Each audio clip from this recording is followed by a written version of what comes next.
video you want me to react to? Join the Ace Pit Discord right now. Scan the QR code on the screen, hit the entertainment tab, click reactions, and drop it in. Super easy. Submit today.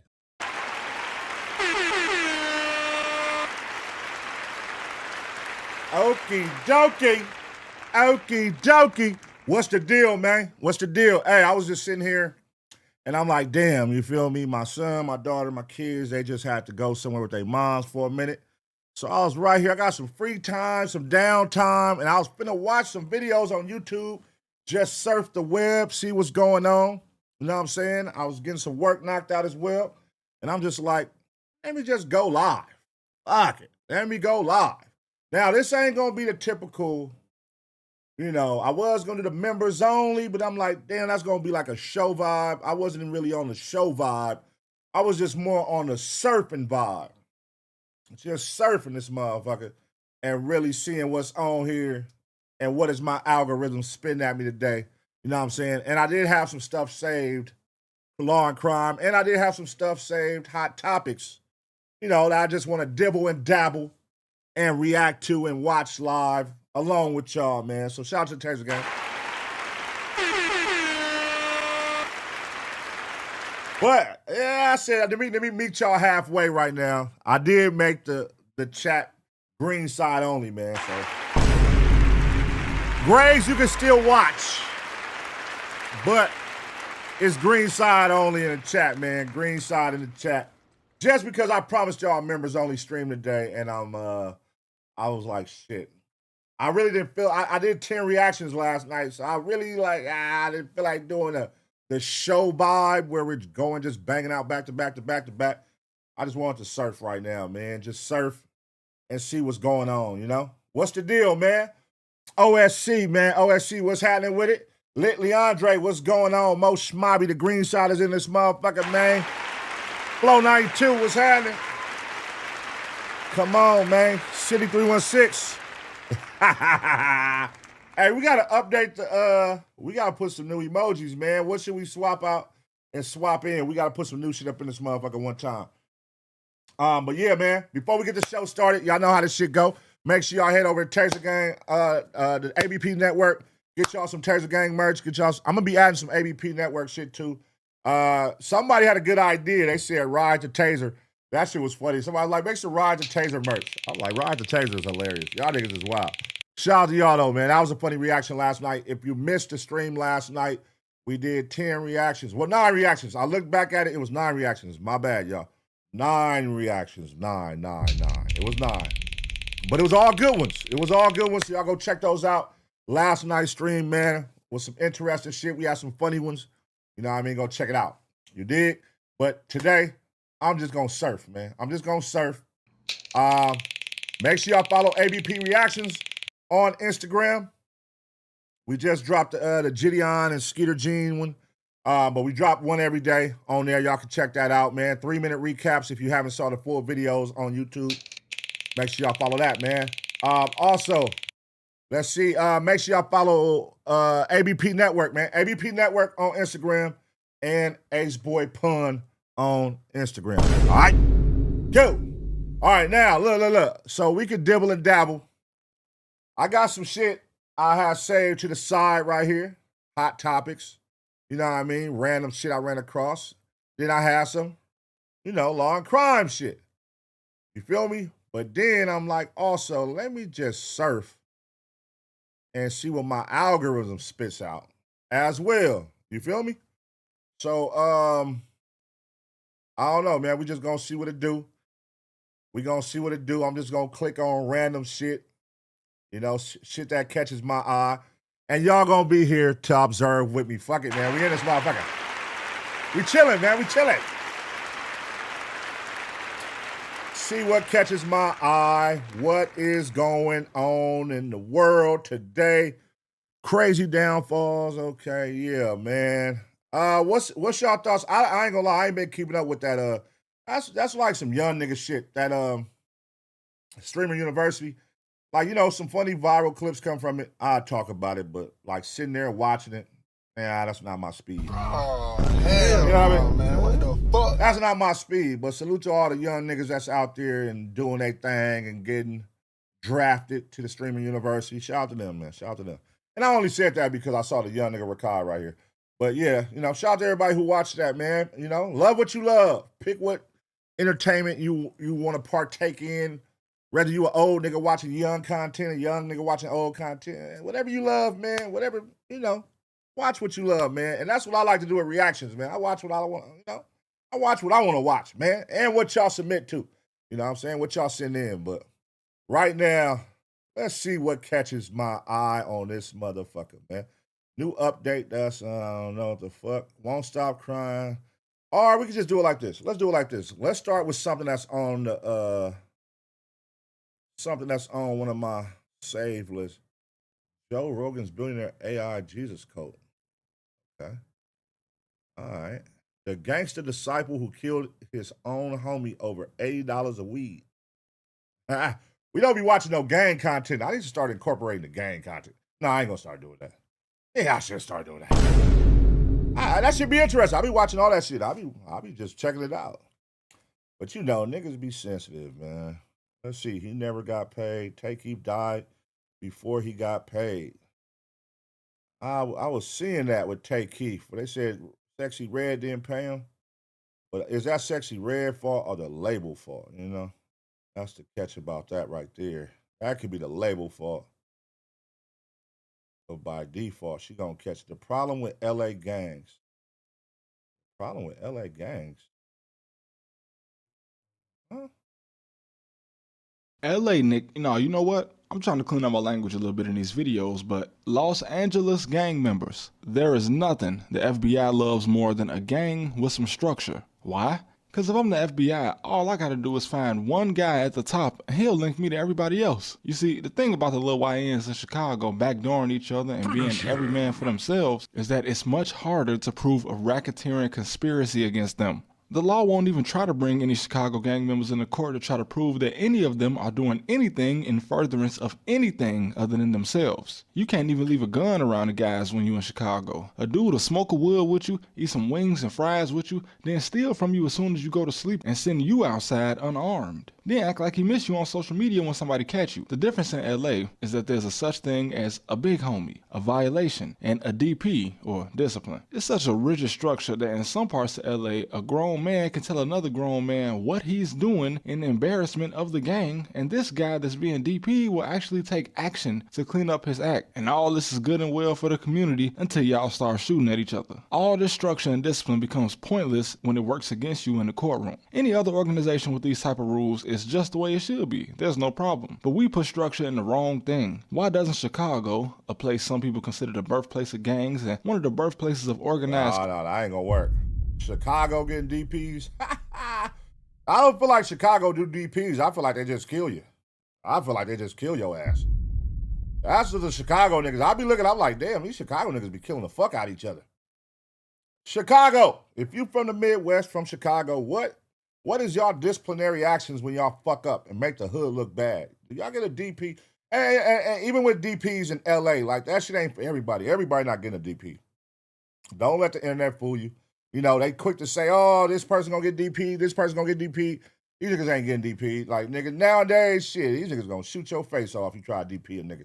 The young niggas gonna shoot you, the old niggas gonna shoot you. Boy, niggas ain't going for that shit, man. What the fuck you mean getting a DP as an adult is crazy. Crime in the United States. Why is there no gang structure in Chicago? Because when there was, the feds did a sweep and easily dismantled the entire thing until there was no structure left to build on. I remember riding through Washington Park when the Calumet buildings and the other projects were still up that housed this structure, and it was Bentleys and Maybachs riding through the hood, the big guys was making money, and the foot soldiers was being taken advantage of. And this was so the big guys could continue making money. And when the feds came, some of these leaders cooperated and told everything. Ain't nobody finna go from riding in Rolls Royces to serving life just to say they was a real nigga. Some guys will, and these guys didn't get out until they had gray hair. And the feds know this, so all they gotta do is offer somebody a deal. You see, when Big U and all those people got snatched, why did 12 of them get out within a couple weeks? We don't know yet, but I can take a guess. The real question is, why did all those people get their face put on their board under Big U? Gang structure. When Loose Cannon decided to expose the guy he was putting in work for, he made one of the smartest moves you can as an enforcer. You can't tell me that the guy at the top has anywhere near the same loyalty that the guys at the bottom have for him. Loose could have made just as much money on YouTube as Big U did in the streets. And I still hate how they did Big U on the internet, man. All these niggas turned on Big U on the internet, man. That shit fucked up. That's when I knew times was changing out here, man. When I saw all these niggas even niggas from his own neighborhood going on the internet going against him, I'm like, damn. Because if you from LA, you know there was a time when a nigga wouldn't dare say nothing disrespectful about Big U. But niggas was going on the internet and disrespecting that nigga and bringing up old allegations and all kind of shit. I'm like, what the fuck? That's the times we living in now, though. That's the times we living in. God damn. So he didn't have to be an enforcer at all. And Big U doesn't have to cooperate on anybody in this case to get them boys barbecued. Cause you know, like I know, that them people don't come unless they got you. Why is Loose Cannon talking to Adam 22 on a jail call from the feds, facing federal time for things you already admitted on this man's show? Why is anybody talking on a jail call on a podcast? That's the bigger question. Why is anybody calling in from a jail to talk on a podcast? And why are you doing content on a jail phone? A recorded line. It literally tells you this call is being recorded.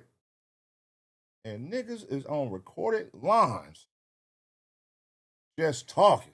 After he said he gave them the tape, this who you talking to? Alright, Brick Baby, you 37 years old. You letting another grown man tell you what you gonna give him from what you stole. Allegedly. It's a lose-lose on both sides, because if you have structure like in LA, you take yourself down in the federal courtroom because all structure is a paper trail. And if there's no structure like in Chicago, your own homie gets you out the way before your ops can. That's a terrible take, bro. Yeah, like, nigga, if that don't matter. If it's business and we in cahoots, I'm gonna get a cut, nigga. So if somebody put me on a play, whether legally or illegally, they're gonna want to cut. Legally or illegally. So to say, hey, you're 37 paying somebody for a play or percentage, nigga, that would happen in business anyway. If you're doing legal business, you're going to pay somebody a percentage.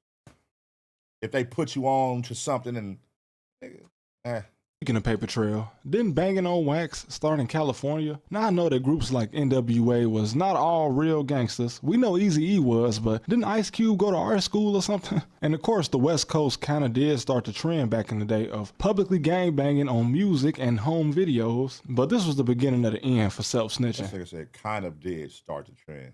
That's crazy, man. Put some respect on it. Kinda did start the trend of gangster rap. We kind of did start the trend. Well, who the fuck else started the trend? Kind of did. I get that California is huge, and because of this, the law can't keep up with every gang and every set. So a lot of these guys will get away with it. For 50 plus years too. I mean, you will not find any older gang members in America than you will find in any part of California. But that goes back to that structure. Once I turned 25 in Chicago, I either lost most of the guys I was closest to in the gang, or I already got snaked by the rest of the guys. So if I did end up making it that far in life, I'm gone. I'm not staying around y'all, because when you die or go to jail, your guy's gonna be trying to get with your girl, and they're not sending you $1 in prison. That's a okay. So this is a Chicago nigga. All right. I don't know what video. I'm just surfing the web right now. I'm surfing YouTube. I'm clicking shit that catch my interest. I don't know who this content creator is. I don't know. But, okay, he's from Chicago speaking on LA shit. Okay, that makes sense. That's why I'm like, what is he talking about? This is definitely an out-of-town nigga talking. A Chicago nigga. All right. Street guarantee in most cities. But this is why there's still such a thing as an OG in LA. It don't take a rocket scientist to know that there's no chance any other little guys running around with switches would ever listen to a Big U or any older guy. Honestly, where I'm from, a Brick Baby is considered an old goofy if he ain't putting money and weapons in the hood, and he still might get took down for everything he got because there's no respect for real. Lil Durk allegedly putting money on people in Chicago. Listen, I don't know if y'all know, but allegedly they got recorded jail calls of guys snitching on Durk because he ain't sending money fast enough. Nobody Durk's age is running the streets putting in no work in Chicago. Hey, I just saw something with Lil Durk.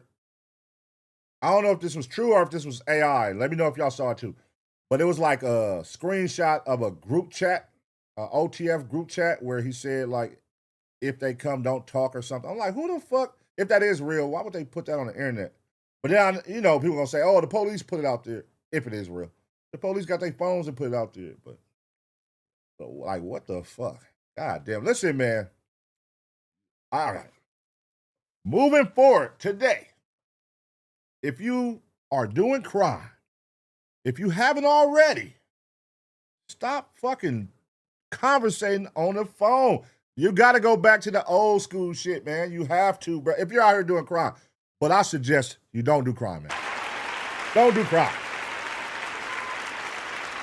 But where we come up in our era, it ain't no talking on phones. It ain't no taking pictures. It ain't nigga getting video cameras, like none of that shit. If you in the street, if you live in a life of crime, niggas who used to live a life of crime, they didn't want to be in no pictures.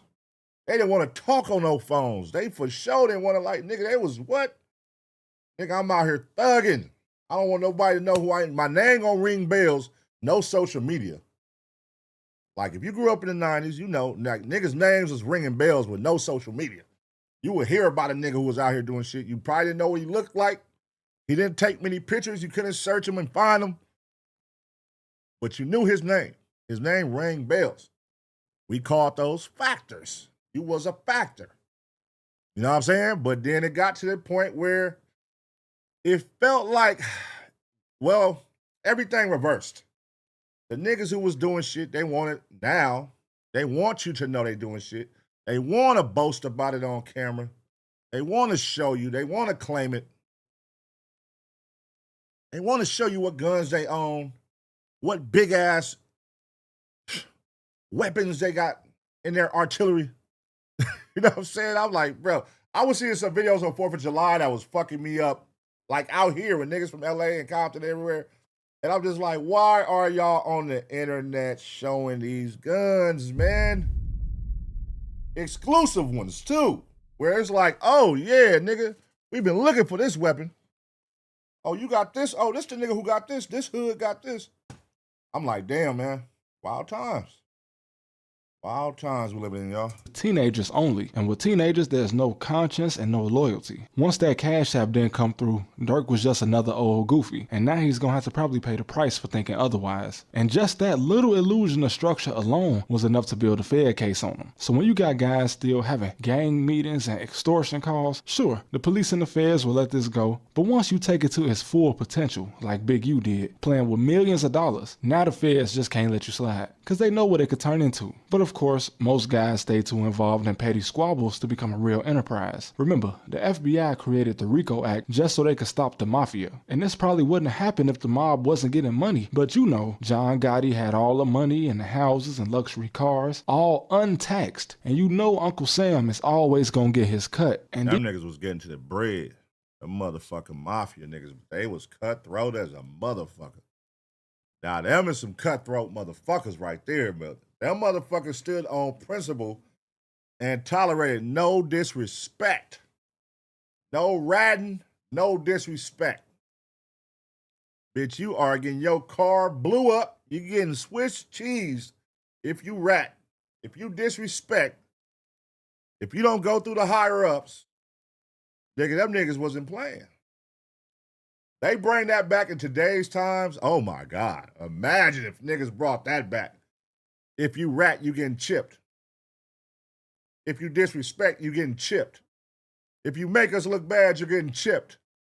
How many niggas would be dead right now, man?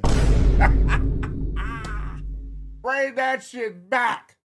These people are not willing to share that money under any circumstances. You in his country, so you gotta pay. When the projects were still up in Chicago, the police would come by and interrupt the money operation until they got their cut. Once they did, they drive off and leave you to it. But once the feds stepped in, the little crooked cops had no more power. Cause again, a lot of money was floating around untaxed, and Uncle Sam holds a grudge when it comes to that money. And unfortunately, most guys in the streets will live their whole life part of a program, as they say in LA, that could be a $1 billion operation if they had the right mindset. But most of them will still end up dead or in jail without ever touching $1 million. And there's a few that got some real money and managed to serve less than 20 years in federal prison, which is the best you can hope for. But when that's the best you can hope for, is any of this even worth it?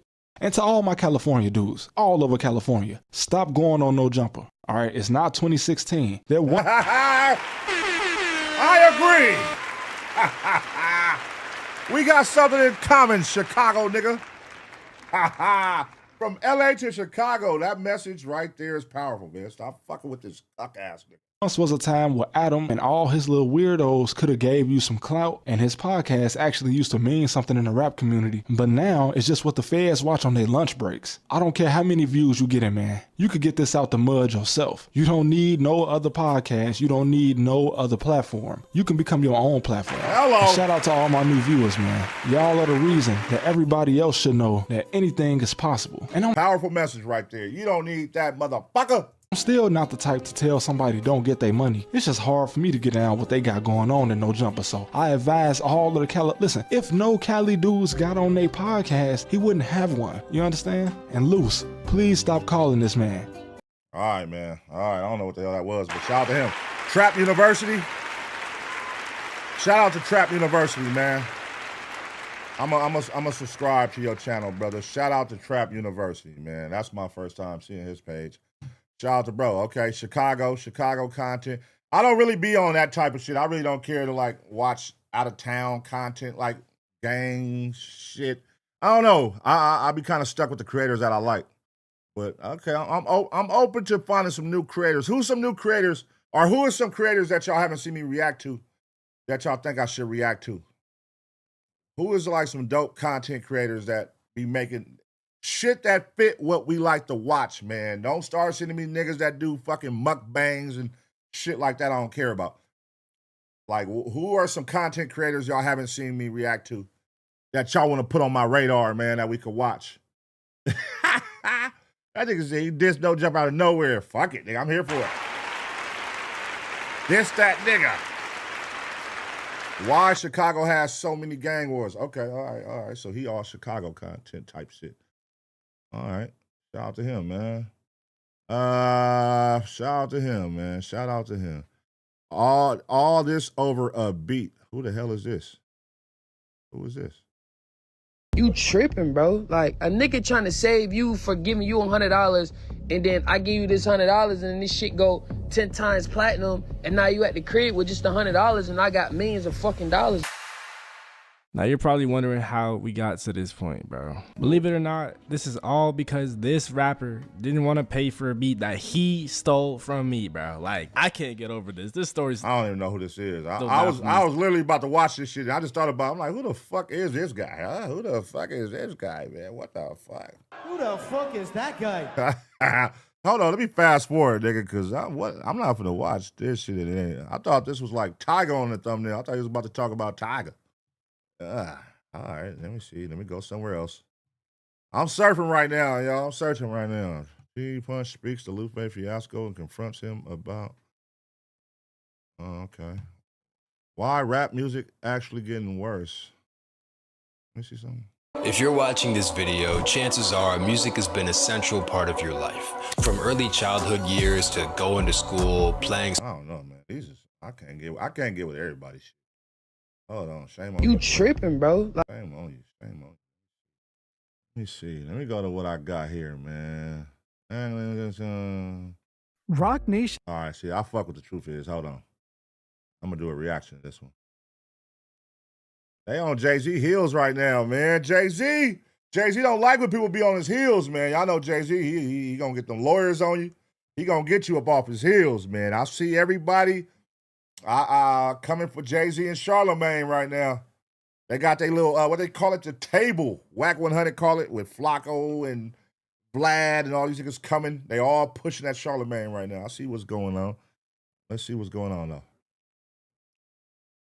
All right, y'all, we back with another reaction right here on ABP Reactions. And right now, it is heating up on the internet. There is a war going on. Charlemagne and Jay-Z versus Akademiks and everybody else on this motherfucker, man. Well, let's get caught up and let's see what's going on. Rock Nation might just have the biggest media personality in its pocket. Right now, Charlemagne is being called out after Akademiks revealed paperwork showing his alleged secret ties to Jay-Z. Now people are starting to believe that Charla might have been a puppet the whole time, used to push whatever agenda they wanted in the media. This could very much be the reason he was so defensive of Jay-Z when his name surfaced in those documents. Let's take a closer look to see what we can find about Charlemagne's connections to Roc Nation to determine if it proves that he's really what they say he is. Man, Charlemagne just got $200 million, man. He said, fuck y'all. You think I care what you broke niggas talking about? Nigga, I just got $200 million teaming up with Jay-Z. Fuck you, me. Over the last few years, we have been hearing a lot of things about Jay-Z and the actions of his company. One narrative that people like Nicki Minaj have been pushing is that Jay-Z is using his power and connections to secretly control the industry. If you had a disagreement with one person, instead of that person just moving on with their life, and you moving on with your life, it would be like this person would call someone else so that you won't get an opportunity over there. And then that would continue happening. But not just with me. I saw it with a lot of very talented people, that they were talented and maybe one particular person or one particular group of people didn't like them. And because of that, they kind of just got, made to be like almost invisible. One of the ways he is accused of doing this is by controlling hip-hop media. While Nicki never provided solid proof for these claims, fans felt there were enough signs pointing to this being a real possibility. Now, it's not out of the ordinary for a record company to have a close relationship with the press or a big radio personality. That is common practice in the business. The labels rely on the outlets. They got Charlemagne in pocket. I mean, shit. We playing chess or we playing checkers? Which one is we playing, man? You know what I'm saying? You mad at me? Because, hey, hold on, nigga. I'm going to need you to defend me. When my name come up, I'm not one of those niggas that like to do podcasts. I'm not like one of them niggas that like to go on and do interviews. I'm talking about Jay-Z. If I'm Jay-Z, I don't like to do podcasts. I don't like to do interviews. And if I do an interview, y'all know it's going to be rigged up to only cater to me and what the questions I want y'all to ask. But listen, when all this shit come up in this motherfucker, I need somebody to defend my honor, nigga. So Charlemagne, you got the big radio network, big platform. Come on, my nigga. What you need help with? Look out for me. Look out for you. You know what I'm saying? We keep it under wraps. He was finna cut that nigga in on a casino, bro. Jay-Z was finna cut Charlemagne in on a casino.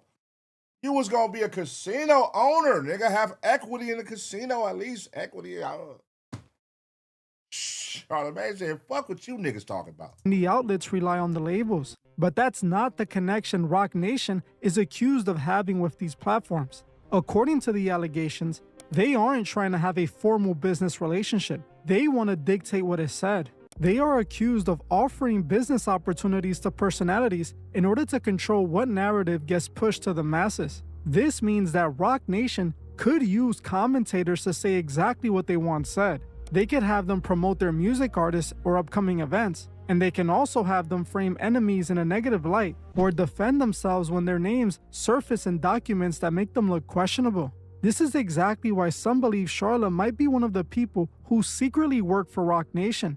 A few months back, Charlemagne was on his show demanding that everyone who was named in those documents be investigated. He explicitly stated he didn't care who was involved. They needed to be looked into. I don't care who's on the list. Everybody got to go. Burn it all down. Like, that's just simple as that. Mutually assured destruction. Whoever's on that list need to go. When they finally did that big release, there was one person in there that Charlemagne refused to talk about. It was reported that somehow Jay-Z was found in those files. Hey, see? Yeah, that's the thing about these mics, man. Niggas gonna hold you to your word. They gonna hold you to your motherfucking word on these mics. You talking all that Epstein, when that list come out, whoever on there, burn them niggas. They gotta die, all them niggas.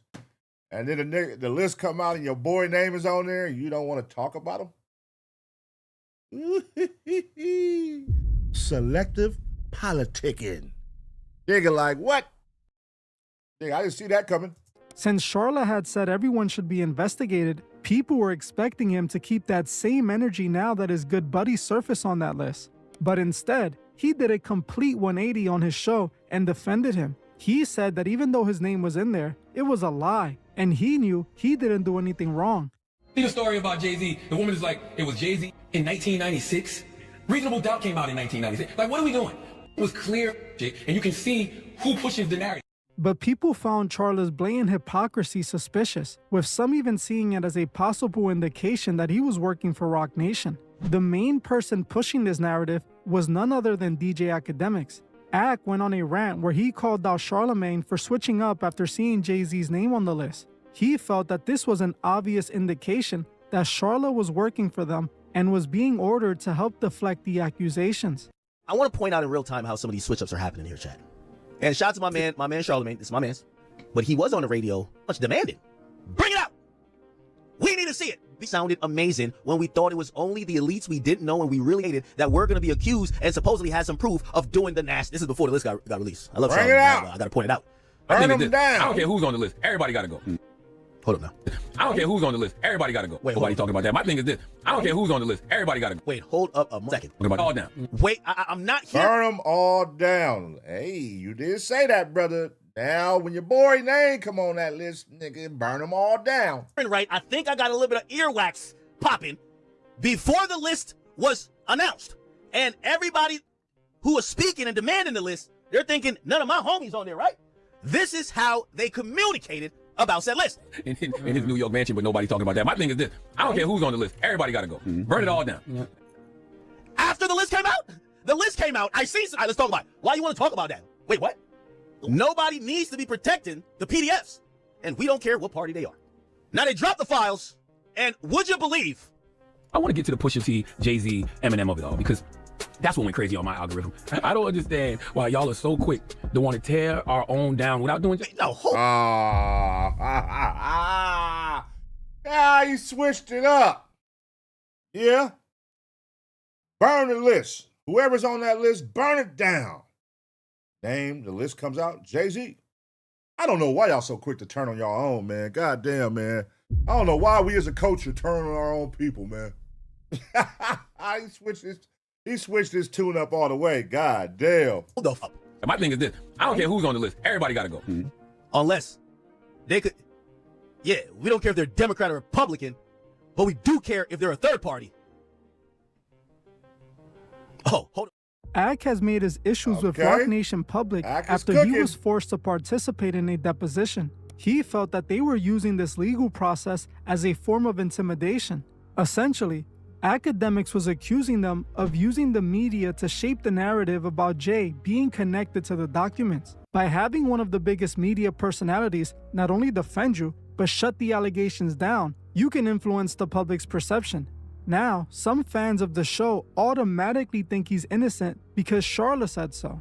That is the power of controlling the media. When Charla saw Akademiks' accusations, he instantly denied them. He repeatedly said that he wasn't working for Jay-Z.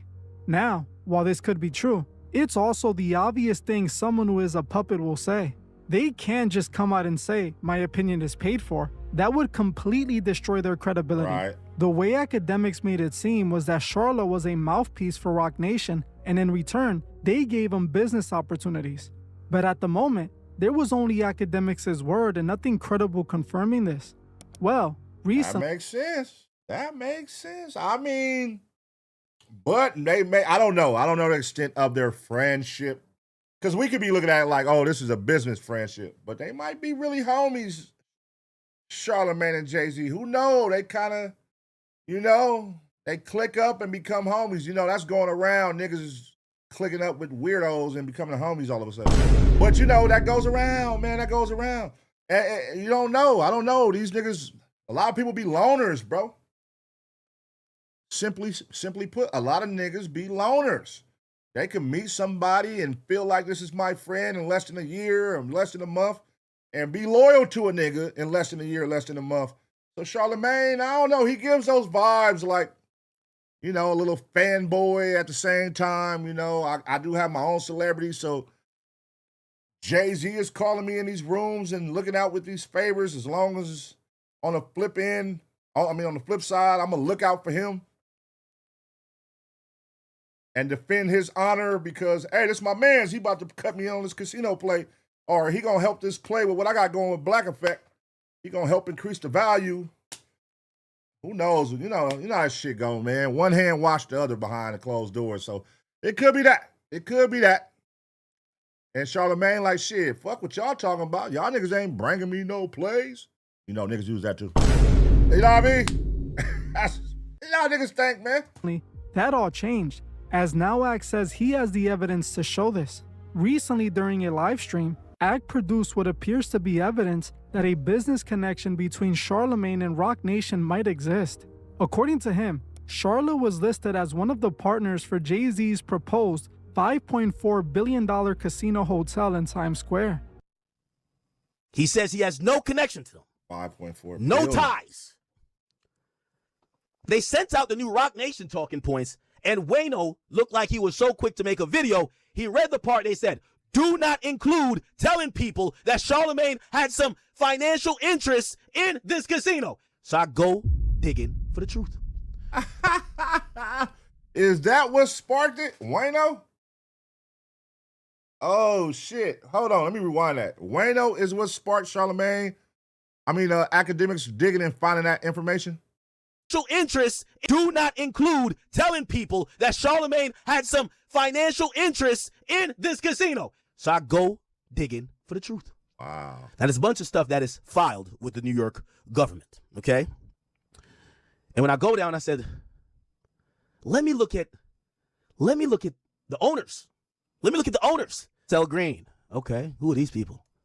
Caesars. Who are these people? You'll look. Some of these people are the CEO. They're the, chief financial officer. I scroll down a little bit more, and under Roc Nation, it reads these names. Sean Carter, Desiree Perez, Jana Fleshman, Angela Rye, Alicia Keys, Leonard McKelvey, a.k.a. Charlemagne, not under the Roc Nation banner. No. Lenny. There goes Lenny. No, we got him, y'all. We got him. We got him. We got him, y'all. We got him, y'all. Under Roc Nation, Leonard McKelvey, a.k.a. it says known professionally as Charlemagne the God.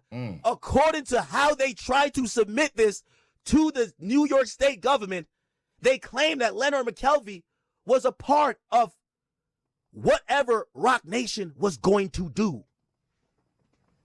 Keep in mind, it could have had shit, this is a casino, bro.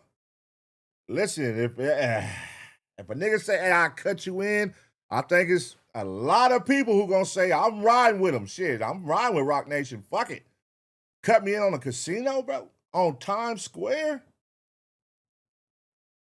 Now, that don't mean just because you cut me in on some business shit that I gotta kiss your ass. And if you's a perv, you's a perv, nigga. I'm not supporting you, brother. I'm not.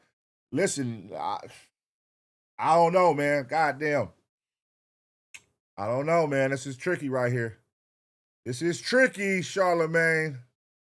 If you're saying I'm not in business with Roc Nation, I'm not on pay. I can see where he's going with this. It's under Roc Nation, your name. So if he's saying you've been pushing the narratives for Roc Nation and defending Hove and all that, and you're on a payola, I can see what you're saying here. Charlemagne's name just somewhere else under a different category. By the way, what Wayno said is also not true. He said Charlemagne was there for himself. No, according to the proposal, him or anyone else, they were there because Roc Nation. They have financial interests, but they're under the banner of Roc Nation.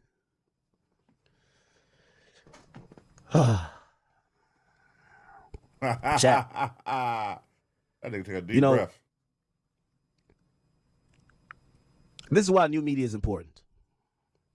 Akademiks believes this connection could be proof that Jallah is indeed a puppet. While it doesn't 100% prove he is working for them, what Ak is saying does make some sense. If Jallah is given this huge opportunity to make big money by the company, he likely feels obligated to protect the people who provided it. This isn't a regular business deal either. A casino in Times Square is huge money. Exactly. That's what I'm saying.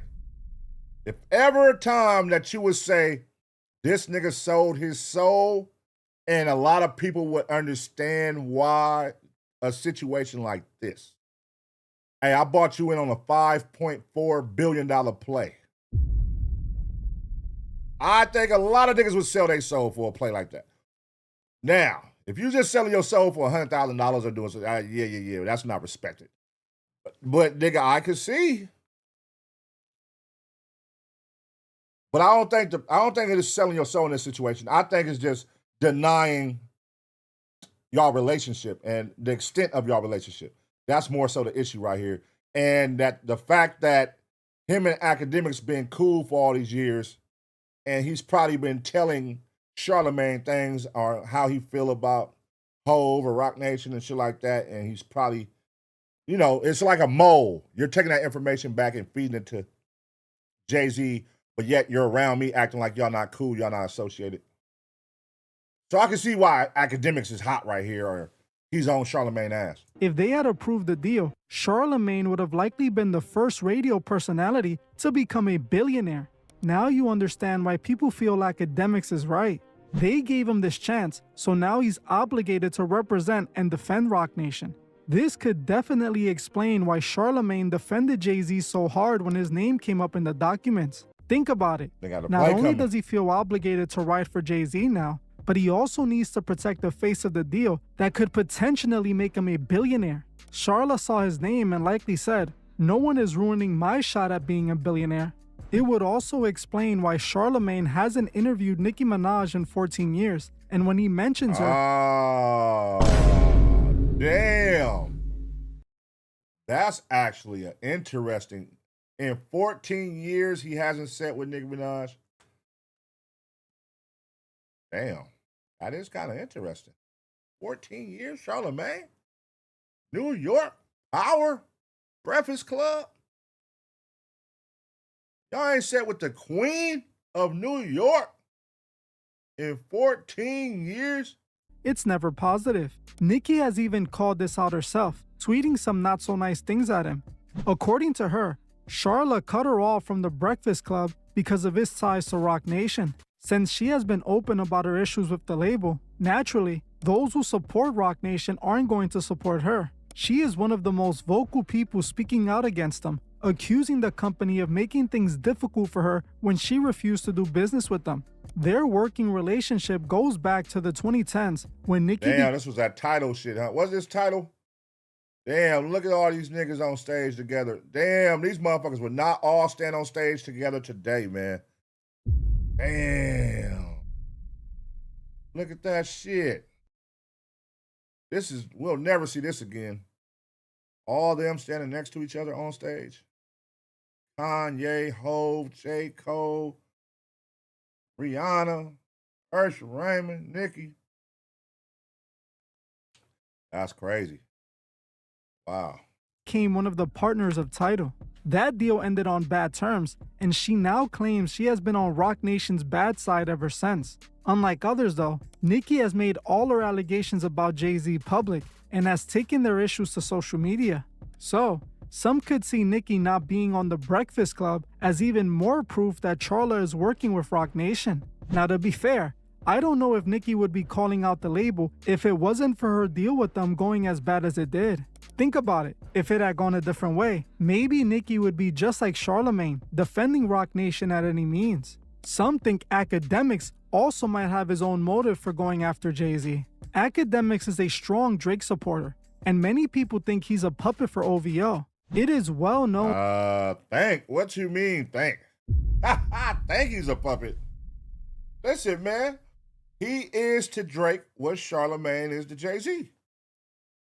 And the problem is, motherfuckers trying to act like they not or whatever. Like, we know he's a diehard Drake fan, Akademiks, but Charlamagne doesn't do that with Jay-Z. Like, how, you know, Akademiks goes to like the deepest depths of dick sucking, basically. You know what I mean? When it comes to Drake. But Charlamagne, this is an interesting war right here. I ain't gonna lie. Charlamagne versus Akademiks is heating up like a motherfucker, man. I'm here for it. I'm sitting back watching. They throwing blows right now. Charlamagne was on vacation. He was cooking that nigga before vacation. He was on Akademiks' ass before vacation. Let's see. Right now, it's looking like Akademiks is making a comeback. That Drake and Jay-Z seem to have some differences. So naturally, Akademiks being on Drake's side would take shots at Rock Nation. Akademiks has accused the company of looking around for any dirt they can use against the Toronto rapper. Oh, look at this. Look. I don't know why they're talking about OVO. What is OVO? I don't know why Quinn Emanuel in their Slack, I think this is Slack, is saying OVO. I don't know. He claims they kept bringing up Drake's name during their deposition. According to Charlemagne, the real reason Akademiks is defending Drake is that he is allegedly on the OVO payroll. Charlotte claims that one of Akademiks' employees gets paid by Drake to spread negative stories about anyone he has issues with. Putting the button on it by saying, me and I can have the conversation publicly if you want to. Because I want to know, I got questions. Happen right here. I got questions. I want to know about. Oh, they need to make that happen. That sit down needs to happen.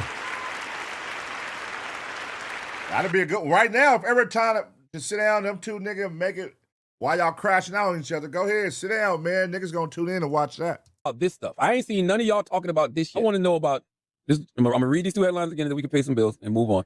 But InverseWire.com says, pay no attention to the grand wizard behind the curtain. 5 lawsuits say the bets were rigged, the screams were bought, and even the chat losing its mind was a hire inside the machine that manufactures Drake. Grand Wizard is mentioned in that. George Wynn.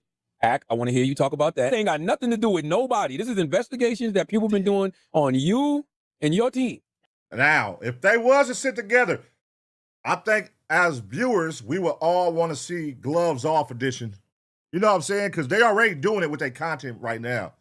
You know what I'm saying? Now they're bringing in these allegations of weird activities at Wendy Williams' ex-dude house that Charlemagne lived at, and allegations from women. And like, I would love to see them two niggas have a gloves off conversation. All this shit y'all saying on this content, sit down with each other's face and ask each other these questions about it so that we can see what their responses are. That would go crazy. But do y'all think they would be willing to do that, though? Or is it beyond the point of no return right now, or is it still at the point where they can come together, sit down, and hash this out and clear their names on both ends of all these allegations? Charlemagne, ask him about the Grand Wizard, drill that nigga on that shit. You drill this nigga on the, being on payroll for Rock Nation, the allegations. People stay away from the allegations conversations on the mic, so I doubt he talk about that. But he here for it, man. We should have hit George. We could have had. Akademiks denies this, but many find it hard to believe because of how much he rides for Drake. It appears that everyone involved in this mess has their own personal agenda for exposing each other. Regardless, it still suggests that some people are controlling certain media personalities. They are using their power to dictate the narrative and prevent anyone they don't like from succeeding. It could be possible that both Akademiks and Charlemagne are paid mouthpieces, just pushing whatever agenda they're compensated to push. At the end of the day, this is how most people think the media works anyways. They all pretend to be independent in public, but behind the scenes, it seems like they sell themselves to the highest bidder. Charlemagne allegedly being willing to be an industry mouthpiece could be what helped them land that iHeart deal worth hundreds of millions of dollars. See? That's what I'm saying. Hey, come on. I'm in these powerful rooms. They can help me bump these prices up and give me, you know what I mean? They could get that motherfucker up. They was probably only talking about giving me 100. Jay-Z stepped in. Hey, that's my man's right there. This is what I got going. Y'all look out for him. Boom, boom, boom. I got you on this. All right, 200.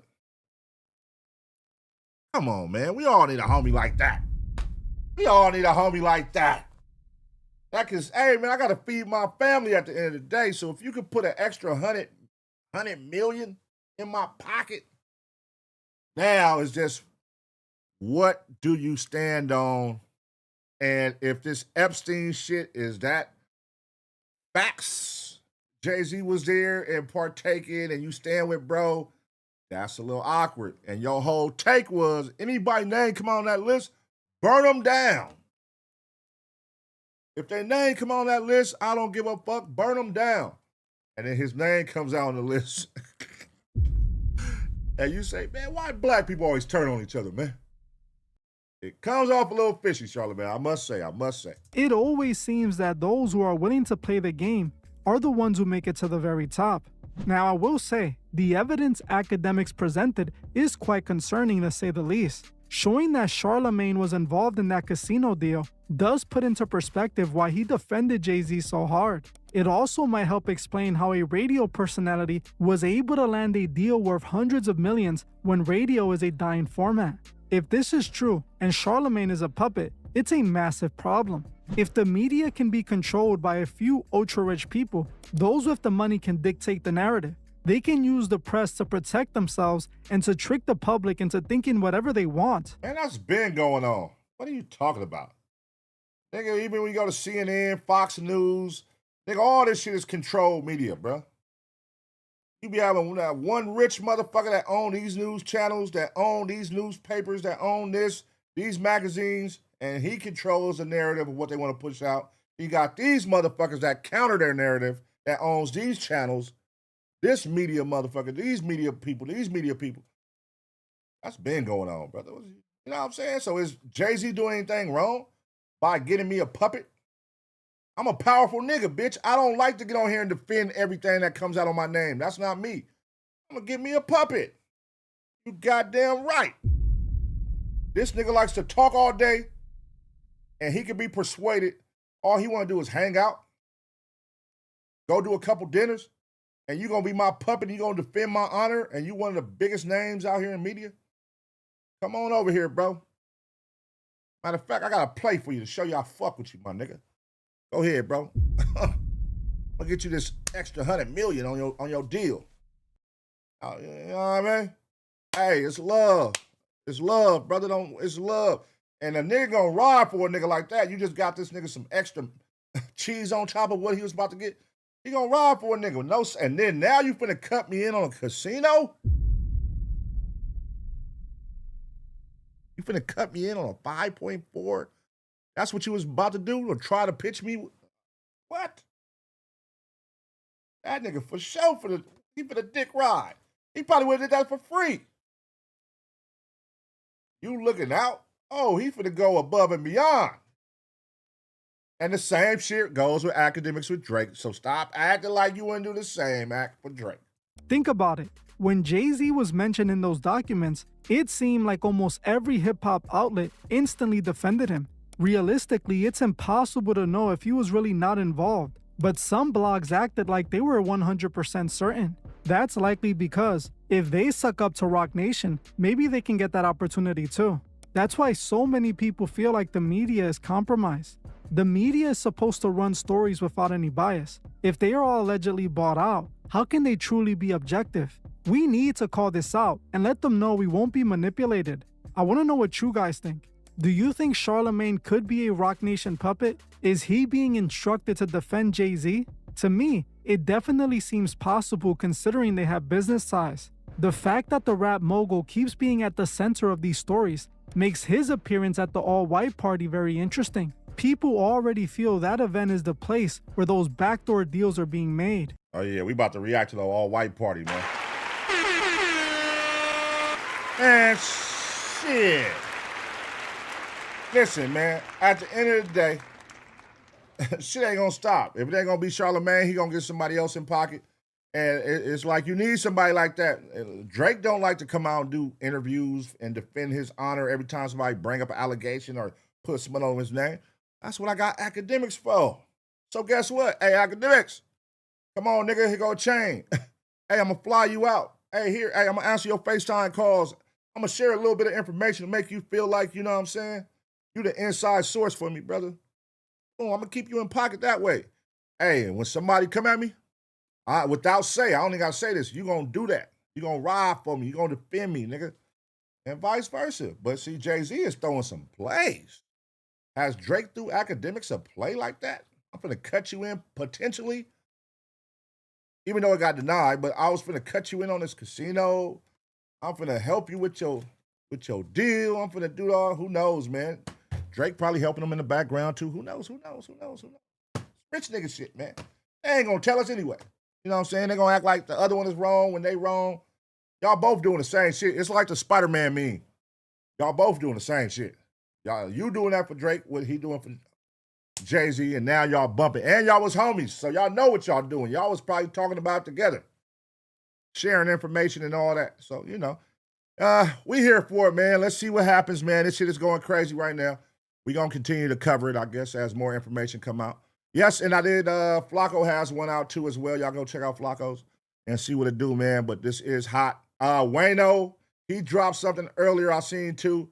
Wayno going at Akademiks. I'm like, oh, okay, it's going crazy. It's heating up out in this motherfucking streets. Whack 100 is involved. Whack then came out with some wild allegations, some personal wild allegations on Charlemagne. Yeah, man. If you tapped out, tap in, man. If you want some entertainment, man, it's right here on the internet, man. But let me know what y'all think. I'm gonna give y'all 2 seconds to smash a like, and as always, get ready for the next reaction.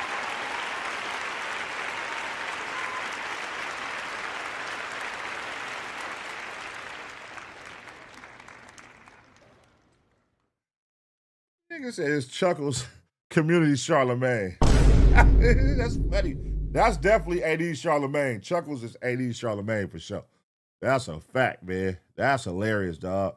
Ah, shit. Yeah, this all-white party, man. What's up with the all-white party? That's the one party.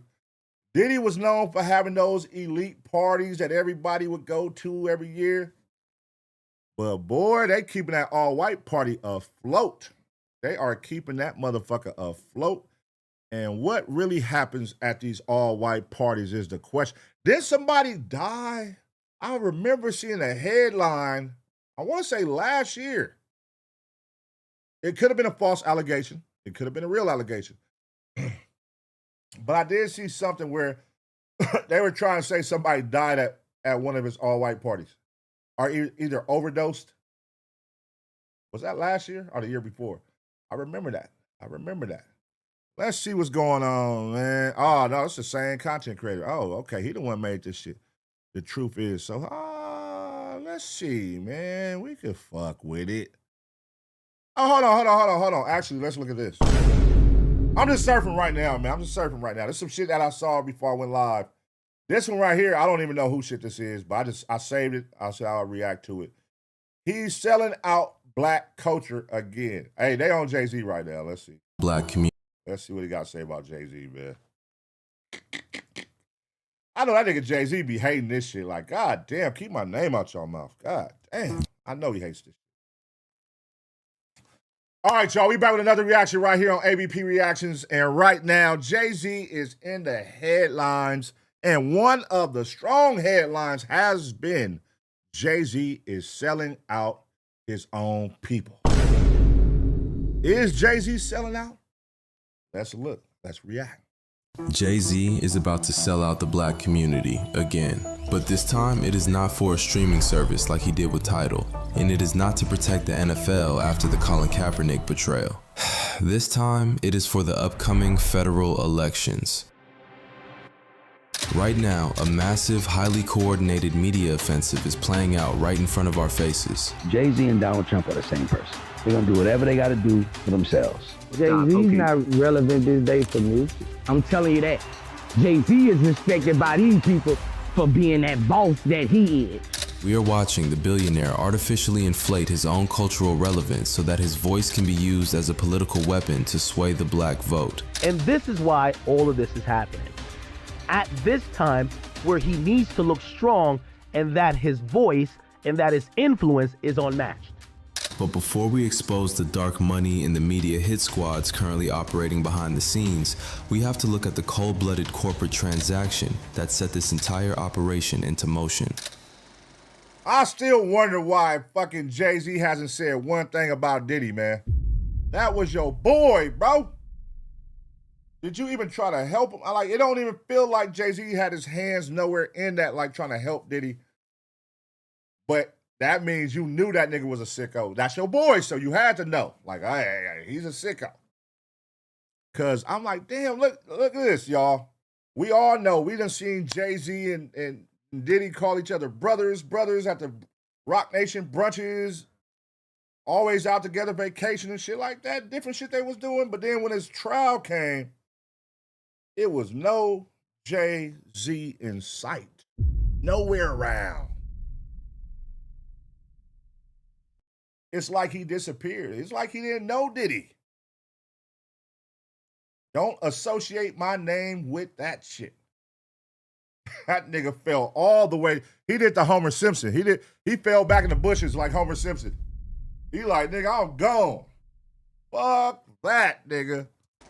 Jay-Z recently signed an exclusive deal with Target to distribute the 30-year anniversary white vinyl edition of his debut album, Reasonable Doubt. Jay-Z obviously makes a lot of money. At this level, it cannot simply be about money. Jay-Z got him all compromised now, man. Ain't no hope left, bruh.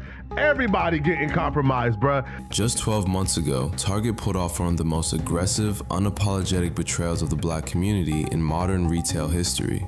After facing massive conservative pressure, they rolled back their diversity and inclusion initiatives. They systematically gutted a highly publicized $2 billion financial pledge that they had made to black-owned businesses. Crazy. Crazy. I know black people love Target, man. Black people love Target. This was a hard pill to swallow when this happened. This was a death blow. Like Target, god damn, even, man, Costco stood up for the black people, man. Costco, y'all know we love Costco. Costco stood up. Target, you didn't stand up. You didn't stand up, Target. That's fucked up. So, Jay-Z saying, hey, I'm going to release my shit. Anniversary edition, I'm going to do it with Target. Oh, Jay-Z. Going against the people, man. Even though half you niggas watching black, y'all can still shop at Target. Shh. We know. We know. They completely dismantled the Forward Founders Program, which was a vital lifeline designed to help minority entrepreneurs scale their brands. In immediate response, a massive nationwide boycott was mobilized. Black consumers, civil rights attorneys, and community leaders took to the streets, protesting outside Target's headquarters in Minneapolis, rightfully declaring the rollback as a massive betrayal of racial equity. To see Target Corporation, a Minnesota-based company that was beloved, that has had a lot of support over the years, cower to the Trump administration was absolutely unacceptable. Bloomberg has now listed Target not as a safe stock. When we started the Target fast, Target was at $145 a share. It has now plummeted to $83 a share. Target was bleeding foot traffic and losing the culture fast. They refused to give the activists a single concession. They refused to reverse the cuts. Instead, they bought a shield. They cut a massive check to Jay-Z to secure the exclusive rights to the Reasonable Doubt anniversary vinyl. He's never had less power and less cultural equity. All of Jay-Z's shows, watch them all kind of lean towards politics too. Because we were supposedly not supposed to be supporting Target right now because of the way they was moving with not hiring no blacks and things of that nature. Jay-Z is not just selling a record. He is actively selling Target their public absolution. By partnering with one of the most foundational, untouchable artifacts in hip-hop history, Target are effectively trying to buy their way out of the controversy by using Jay-Z as a cultural cover. The same folk that purchase your album first are the same people disenfranchised by the organization you're partnering with today. And unfortunately, it's not the first time you've done this. Colin Kaepernick. You was riding with Colin Kaepernick till the NFL cut you a check. Sold your soul. But in return, you know what I'm saying? Hey, I'm going to make sure these black people get on here and get positions and do halftime shows and all that. But it's the point, man. If we standing together, let's stand together. It looks crazy when we all pushing this line. Or is it? Man, listen, what is the real problem here, man? Because the thing is, the DI shit, yeah. Publicly, everybody was on one accord. But then you go on Target, you sure be seeing black people up in there. They up in that motherfucker still. Some niggas ain't all on the same page. We gotta all get on the same page, man. That's all this tells me. Everybody, we gotta call a meeting. We gotta call a meeting, man. Hey, niggas, hey, round up. Everybody round up. Hey, the black community, we gotta round up. Let's call a meeting, man. We gotta stand on shit and stand on it hard when we stand. Because God damn it, as soon as we get a motherfucking movement going, somebody fuck it off. Just like the Black Lives Matter lady. She fucked it off. How you gonna take the money and start balling on our shit?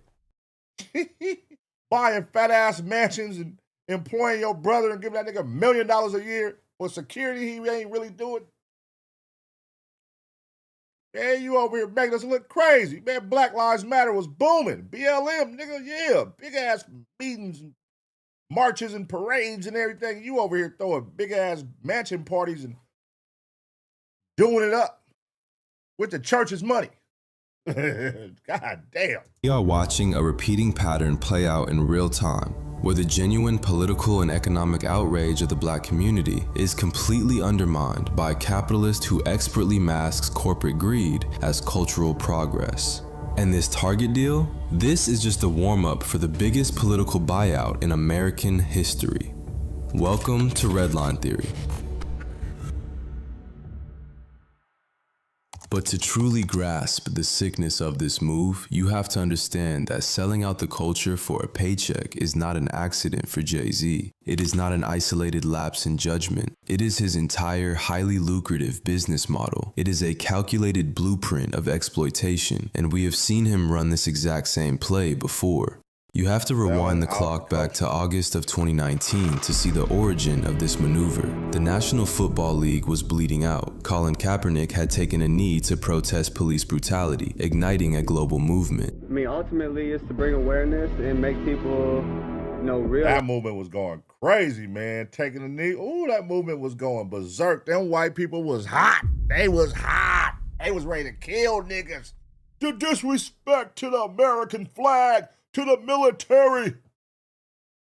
The disrespect. All the white people was hot. What's really going on in this country. I'm seeing things happen to people that don't have a voice. People that don't have a platform to talk and have their voices heard and affect change. In response, the NFL owners effectively blackballed him from the sport, and as a result, a massive portion of Black America simply walked away from supporting the NFL. The issue still has not been resolved. And yes, the industry did blackball him. Now, what would change it overnight is if the public decided to say, okay, we're not going to watch. When somebody disrespects our flag, to say, get that son of a bitch off the field right now, out, he's fired. He's fired! The league was drowning in bad PR, entirely backed into a corner and desperate for a rebrand. So, they called Rock Nation. For a massive, undisclosed sum of money, Jay-Z sat down next to NFL Commissioner Roger Goodell in a Manhattan press conference and provided the league with the ultimate cultural bailout. That nigga Ho said, this is a business, man. This is a business. What you doing, Colin? Look, I got a little check for you over here, man. Dumb all that shit down. You feel me? Because I also got a sports agency. I got Rock Nation Sports, nigga. You know what I mean? I got niggas up in the NFL too. I'm doing business with these people, nigga. Now they finna let me get the halftime show and curate this shit. What you want, Colin? What you want? We in this motherfucker now. We here. What you want? I just want justice for my people, man. I want, yeah, fuck all that. Oh, Jay-Z said, fuck all that. Nigga. Yeah, I hear you, nigga. The cameras is off right now. What you want, nigga? Jay-Z be on his bully. He be like, nigga, I'm out of here. Fuck what y'all talking about, nigga. Who got a fat ass check for me? And that's your problem, ho. You sell your soap. What do y'all think, man? What do y'all do? If y'all was Jay-Z, would y'all be taking these checks or turning them down? Let me know. Colin's whole thing was to bring attention to social injustice, correct? So in that case, right, this is a success, right? This is the next thing, right? Because there's two parts of protesting. You go outside and you protest, and then the company or the individual say, I hear you. What do we do next? When reporters pressed him on how he could possibly partner with a league that was actively destroying the career of a peaceful protester, his answer was chillingly dismissive. He looked directly into the cameras and said that we had moved past kneeling. Okay, I think we past kneeling. Damn. It was at that moment he spoke for the people. but we didn't want you speaking for us, brother. We was still kneeling. And this is why they say you a sellout. We still kneeling, brother, and you came out and you said we passed kneeling. We got to get on one accord, y'all. That's what this tells me. We got to get on one accord, man. Oh, if you got to get in line with motherfuckers, man, all the way, because it seemed like, yeah, maybe Hove do talk behind the cameras and get at niggas, and they still be on they like, fuck all that. It ain't good enough. We want more. But look, I'm finna get this check, because this shit is life-changing right here. And it's going to let me put a couple of my people in position. So you rocking with this shit or no? What's your moving about? Because I'm with you, but I'm not all the way with you. You going too far, nigga. You got to budge a little bit, and that's what Ho be budging. Colin Kaepernick, he was taking a hard stance. He's not moving. Bitch, I'll get kicked out the NFL for this shit. Bitch, I don't give a fuck. And they end up cutting that nigga a check. And he still kept pushing the line. Y'all remember that shit?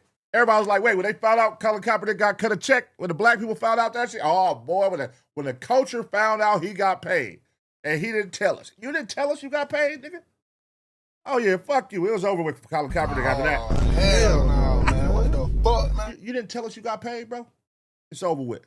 Yeah, I think it's time to go into actionable items. In a single press conference, the raw, grassroots outrage of a marginalized community was neatly packaged, neutralized, and sold right back to the oppressor. Look what he did with the NFL. Look what with Tidal. Look what this. People have gotten off of the Jay-Z train. We saw the exact same playbook executed during the Tidal acquisition. Remember how that streaming platform was aggressively marketed to the public? It was pitched as a pro-black, artist-owned revolution. Man, that shit was pitched like FUBU. You remember when FUBU came out? The For Us, By Us? It was definitely pitched like, oh, we got a black platform now. It's going to be pushing our music. It's black-owned. It was black, black, black, black. And I'm black, y'all. And I'm black, y'all. It was definitely the black card being played on this one. For today, we announced the launch of Tidal, the first ever artist-owned global music and entertainment platform. It was sold as a unified weapon against the predatory practices of corporate streaming monopolies. The culture was urged to subscribe and spend their money in the name of empowerment and independence. Yet the very second... This is a cold rollout, dog. Have y'all ever seen a rollout like this for a goddamn streaming service? Or any type of app, period. Look at all that star power on one stage, and it got them coming up signing the contract. All these stars at one time, the biggest of the biggest. This is a cold rollout. What? If I'm a fan of music and I see all these big stars saying we now own this streaming service, come on over here, I'm going. I'm instantly going, oh shit, them all the people I fuck with. Oh, this day shit, I'm gonna support them. Boom. And then you find out somebody within this shit is backdoing and it ain't what we thought it was. Wait a minute, what's up with that money you promised us, nigga? I'm aligning forces with all these motherfuckers. What's up with that split we talked about? And Nicki Minaj, she ain't let it go, man. Nicki Minaj been on Jay-Z heels ever since. The valuation of the company peaked. The so-called revolution was flipped to Jack Dorsey and Square for hundreds of millions of dollars, resulting in a massive personal payday for Jay-Z. He did Tidal, he had Nicki, he had Khaled, all these people, right? Look up and see what Jay-Z sold Tidal for, and nobody got no money? Look up that. Oh, wow. Did somebody get any money off of that? Nicki was hot as fish grease. When you press him on these glaring contradictions, the excuse is always exactly the same. The narrative gets spun to claim that because black people do not control the distribution of wealth in this country, we are forced to partner with established corporate giants just to gain a seat at the table. It sounds pragmatic. It almost sounds noble, until you take a step back and look at who is actually sitting at that table. The community that provided all of the cultural leverage, all of the boycotts, and all of the purchasing power is left standing outside in the cold. Meanwhile, the billionaire uses their collective pain as leverage to secure his own exclusive equity. Target, the NFL, Tidal. The culture gets angry. the corporations get scared, and Jay-Z steps in to cash the check. So what are we saying? Is this now officially let's cancel Jay-Z? Are we canceling Jay-Z? Y'all remember that hard stance I was saying we got to come together and align on? We got to, you know what I mean? We got to align, man, and come together. Is that the stance that we are now about to take? Or that the people, the community, the black community should take? 3 strikes you out. That's 3 instances right there. 3 strikes you out. Should we now cancel Jay-Z? Is it the dawn of cancellation for Jay-Z? Is that what we are entering right now?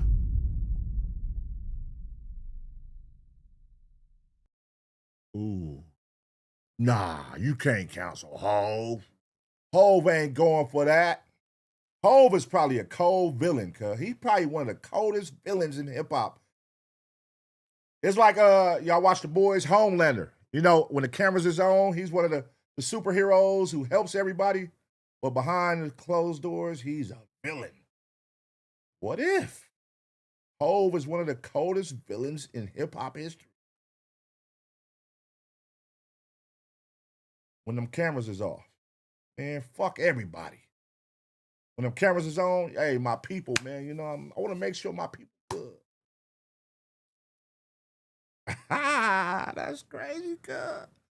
What if Hov is a dark motherfucker? What if he like, fuck these weird ass niggas? Man, I see these niggas. Oh, he don't know how to get the money up out this situation. I see what he's doing. Oh, okay. It's causing an uproar. I'm finna go align with that. And I'm finna show you how to get some money out this shit.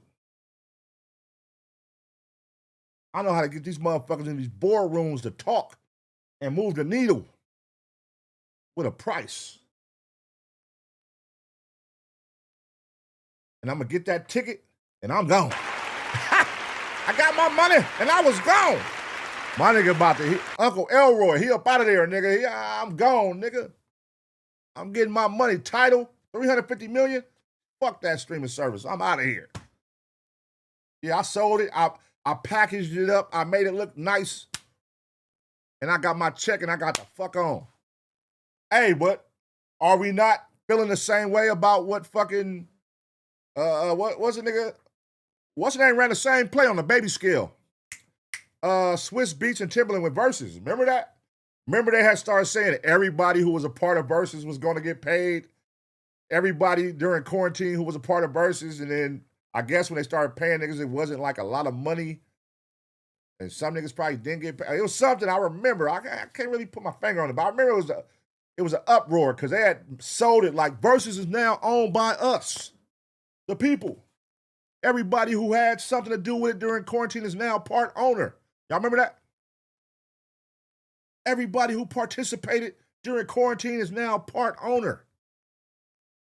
And now, I don't be seeing nobody talk about Versus. I still see Timberland and what about all the niggas who was supposed to be part owners? Where's 112 at?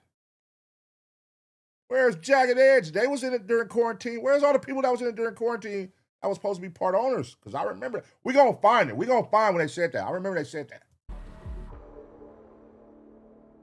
Which brings us to right now, because that exact same blueprint is being activated again, but this time it is playing out on a scale we have never seen before.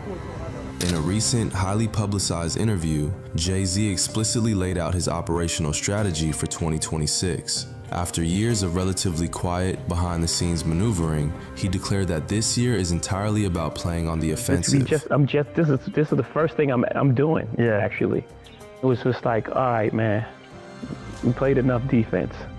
2026 is all offense.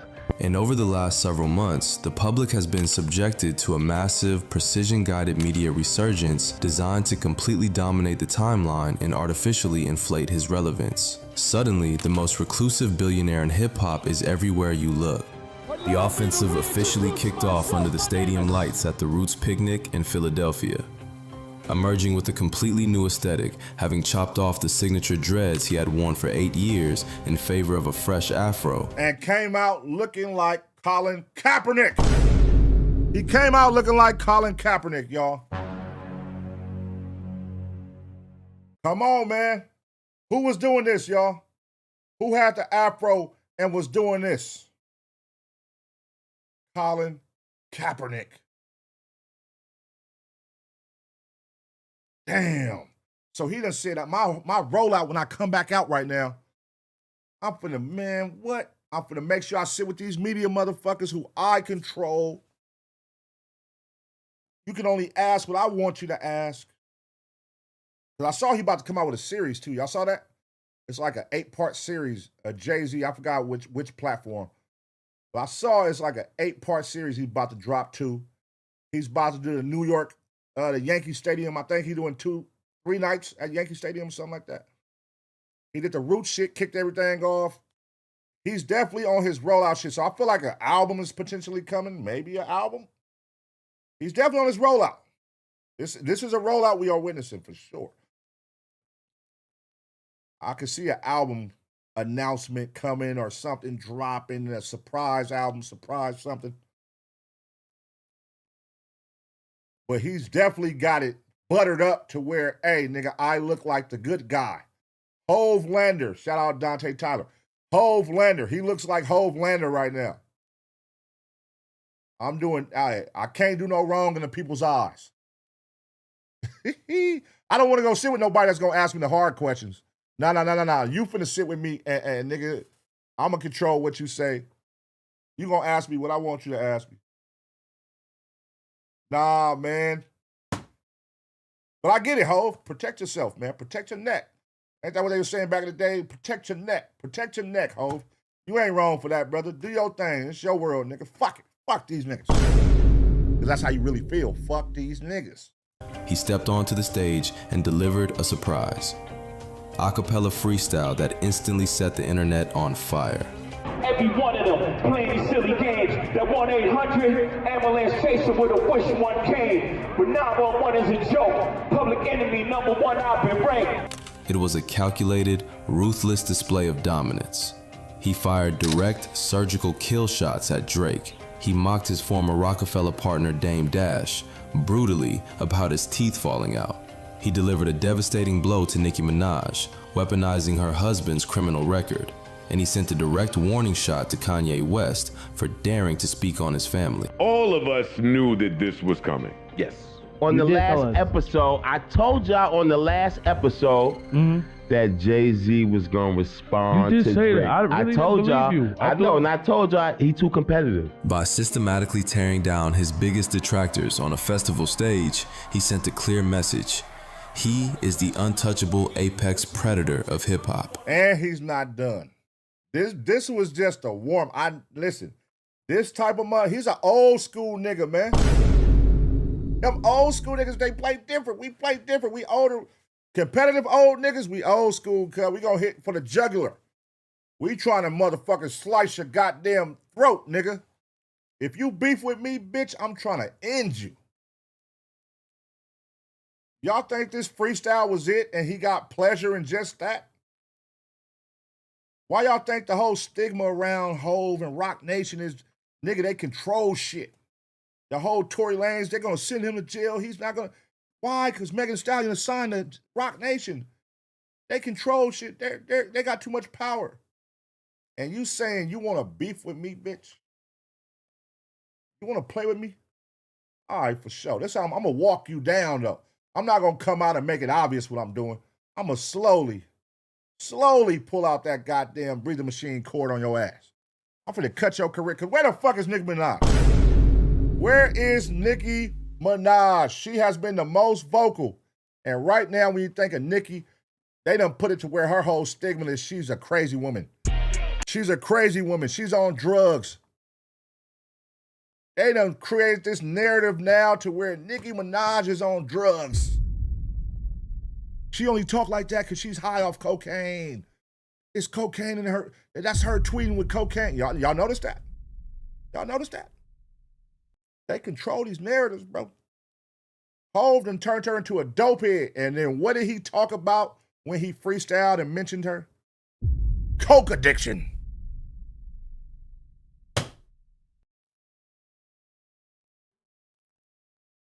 Hove ain't done, though. He ain't gonna stop there. He ain't gonna stop there. Oh, it's gonna be some more work. He played to what? He gonna end her, man. He gonna end Nicki Minaj for sure. He wanted the industry to fear him again, but sheer fear is polarizing.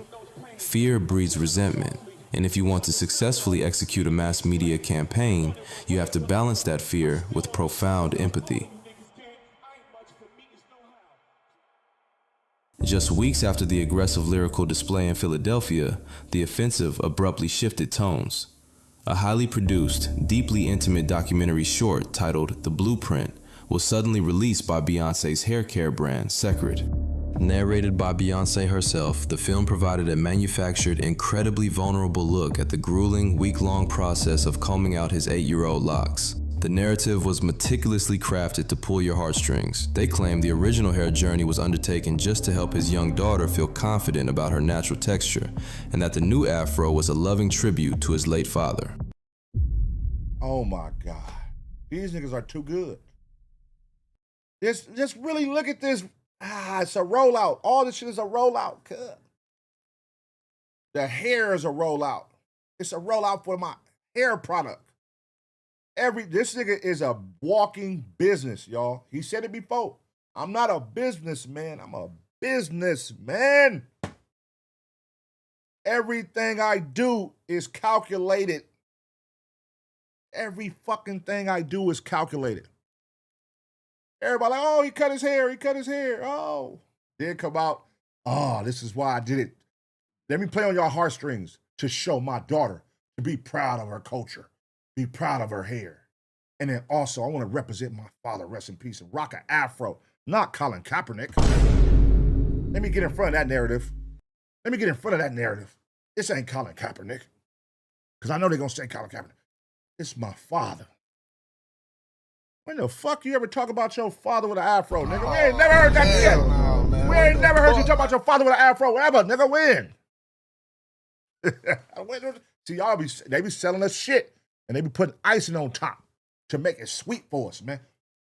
You just shoveling us shit.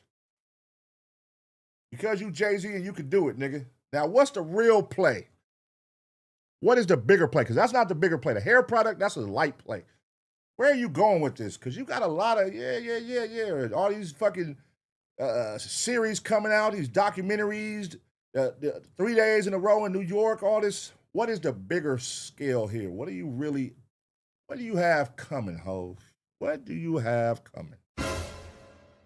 What are you about to do? What is Jay-Z about to do next? He's about to do something major. This is a cold rollout for something major, man. Fear on the festival stage. Vulnerability and empathy in the family home. A sold-out summer stadium run celebrating a legendary discography.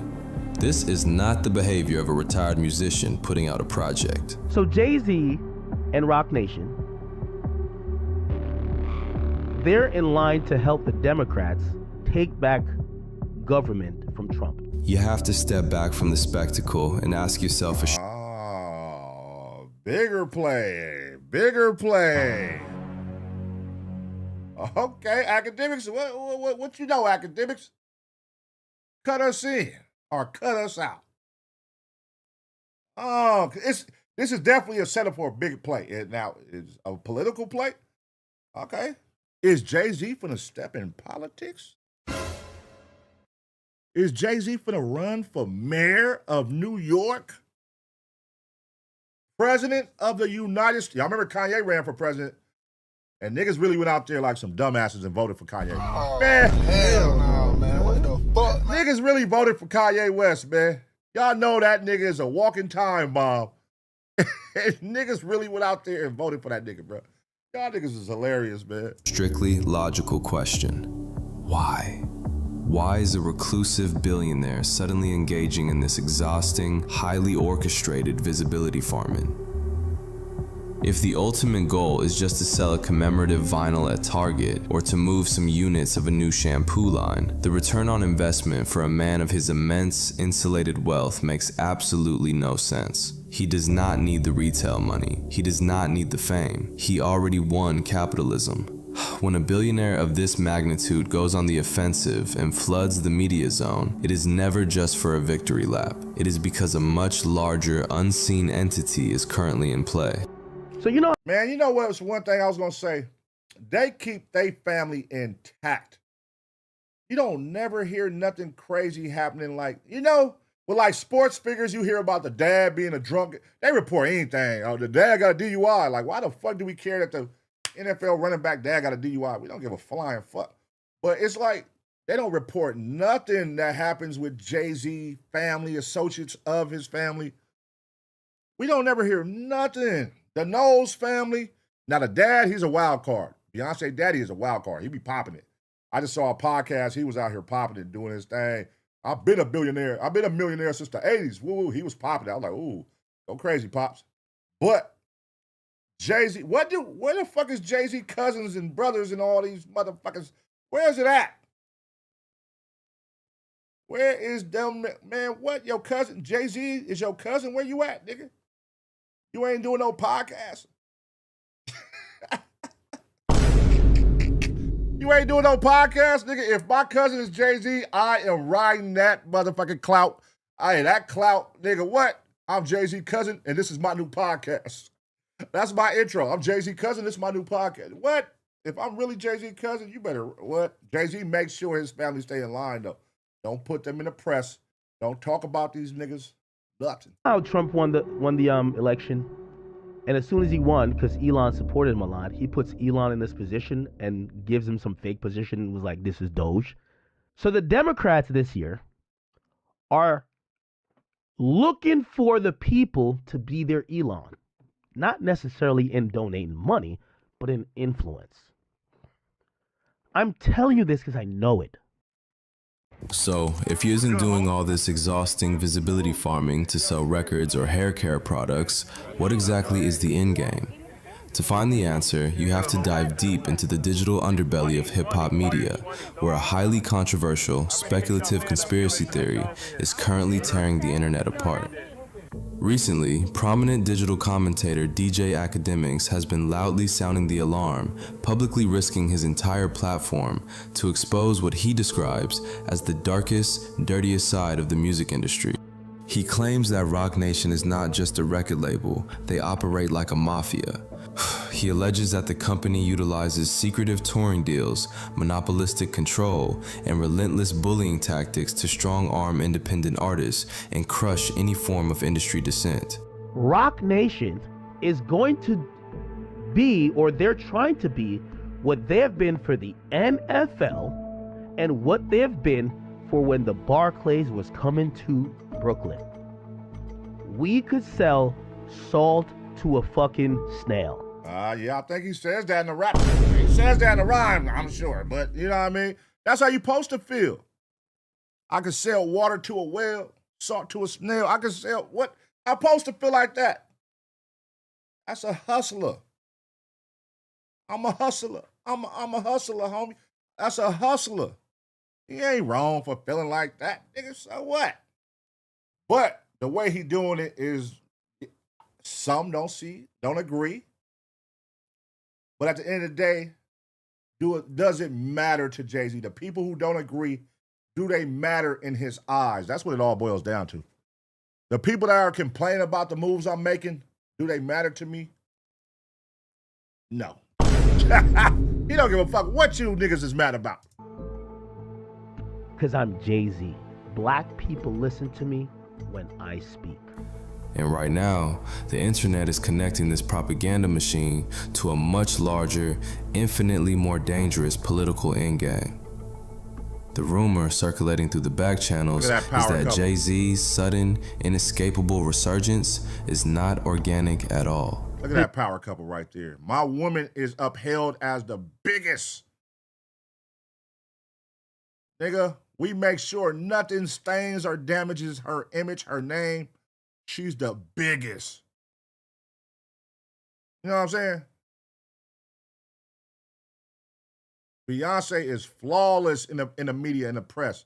Flawless. Hell, do she even get a fucking parking ticket? What do we know about Beyonce? Like, she's just a perfect human being when it comes to this media shit. They have no smut, nothing on her. She does no violations. Nothing is wrong.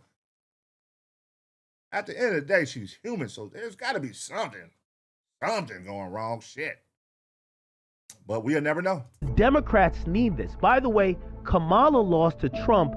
They had low voter turnout from black people. It's a key demographic of the Democrats. So they're coming back around and they're trying to fix all their wrongs. Well, one of the wrongs is Kamala didn't want to do like Rogan. So they're focusing on smaller platforms and podcasts and stuff like that. But Jay-Z is going to be the guy. Rock Nation is going to be the guy, or be the people. Desiree Perez is going to be the woman. But why would right-wing operatives want to influence the black vote? And why would they use Jay-Z to do it? The theory suggests a twisted, deeply cynical reality about how extreme wealth protects itself. In an era where populist uprisings threaten the billionaire class on both extreme ends of the political spectrum, right-wing corporate money actually relies on establishment Democrats to maintain the status quo. To prevent systemic financial disruption, massive wealth taxes, or the breaking up of corporate monopolies, the oligarchy needs the massive, influential black voting bloc to remain perfectly compliant. They need the culture to vote for safe, establishment candidates. The goal is to shepherd the vote toward the center, guaranteeing political gridlock and the absolute preservation of extreme wealth. The reputation and the supposed integrity of Jay-Z has never been questioned. He was always, you've seen it in the Epstein files. That's to tell you how the top of the top thought about black people but thought about Jay. Just give him the position, give him the Super Bowl, they'll stop kneeling. Just give him Super Bowl, they'll stop kneeling. And we'll get him to say, we're done with that kneeling shit. We're done with that kneeling shit. We'll get him to say that. On camera? Yes, on camera. He'll do it, trust me. You don't remember on a smaller scale when auto-tune was the hot new trend in music and he came out with Death for Auto-Tune? And he killed that off. He's powerful. He has range. That's how these white motherfuckers be thinking, good. So you're telling me, hold on, wait a minute, rewind, buddy. So you're telling me if we get this guy right here to say stop kneeling and we're over kneeling and we give him a halftime show in exchange, they'll stop kneeling? You're goddamn right, Bob. You're goddamn absolutely right about that. And that's what niggas did, too. Niggas stopped kneeling, bro. Get your ass up. And we finna give y'all ass Usher Raymond, and we finna give you Lil Jon, and Jermaine Dupri in the little girl socks, and we finna give you goddamn Chris Brown. Well, they ain't gave us Chris Brown yet. We want Chris Brown.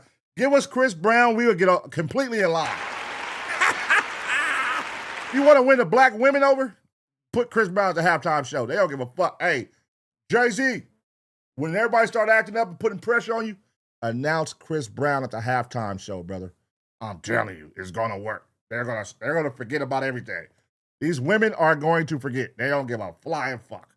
give him the thing to control the blacks. If this unverified theory holds even a fraction of weight, Rock Nation is no longer just an entertainment company. It is operating as a shadow super PAC. And the alleged media hit squad isn't just protecting record sales or artist reputations. Their job is to systematically destroy the credibility, platforms, and livelihoods of any prominent, independent commentators in the black space who hold opposing political views.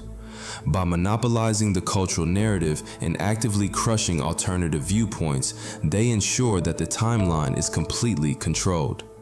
Once the dissenting voices are silenced, the apex predator will inevitably step up to endorse the establishment ticket, and the community, manipulated by fear and empathy, will follow without question or hesitation. But when you step back from the entertainment value, when you turn off the rumors, you are still left staring at a terrifying reality. It doesn't actually matter if the political dark money rumors are true or not, even though I do believe it is true. The underlying architecture of the betrayal remains exactly the same, because the historical blueprint is already proven. The capitalization of Colin Kaepernick's exile was real. Where the hell is Colin Kaepernick at now, man? I don't be seeing nobody post that nigga. I don't see nobody talk about that nigga. Where the hell is Colin Kaepernick at? Why he ain't got a podcast? Colin Kaepernick, where is you? Go get you a podcast.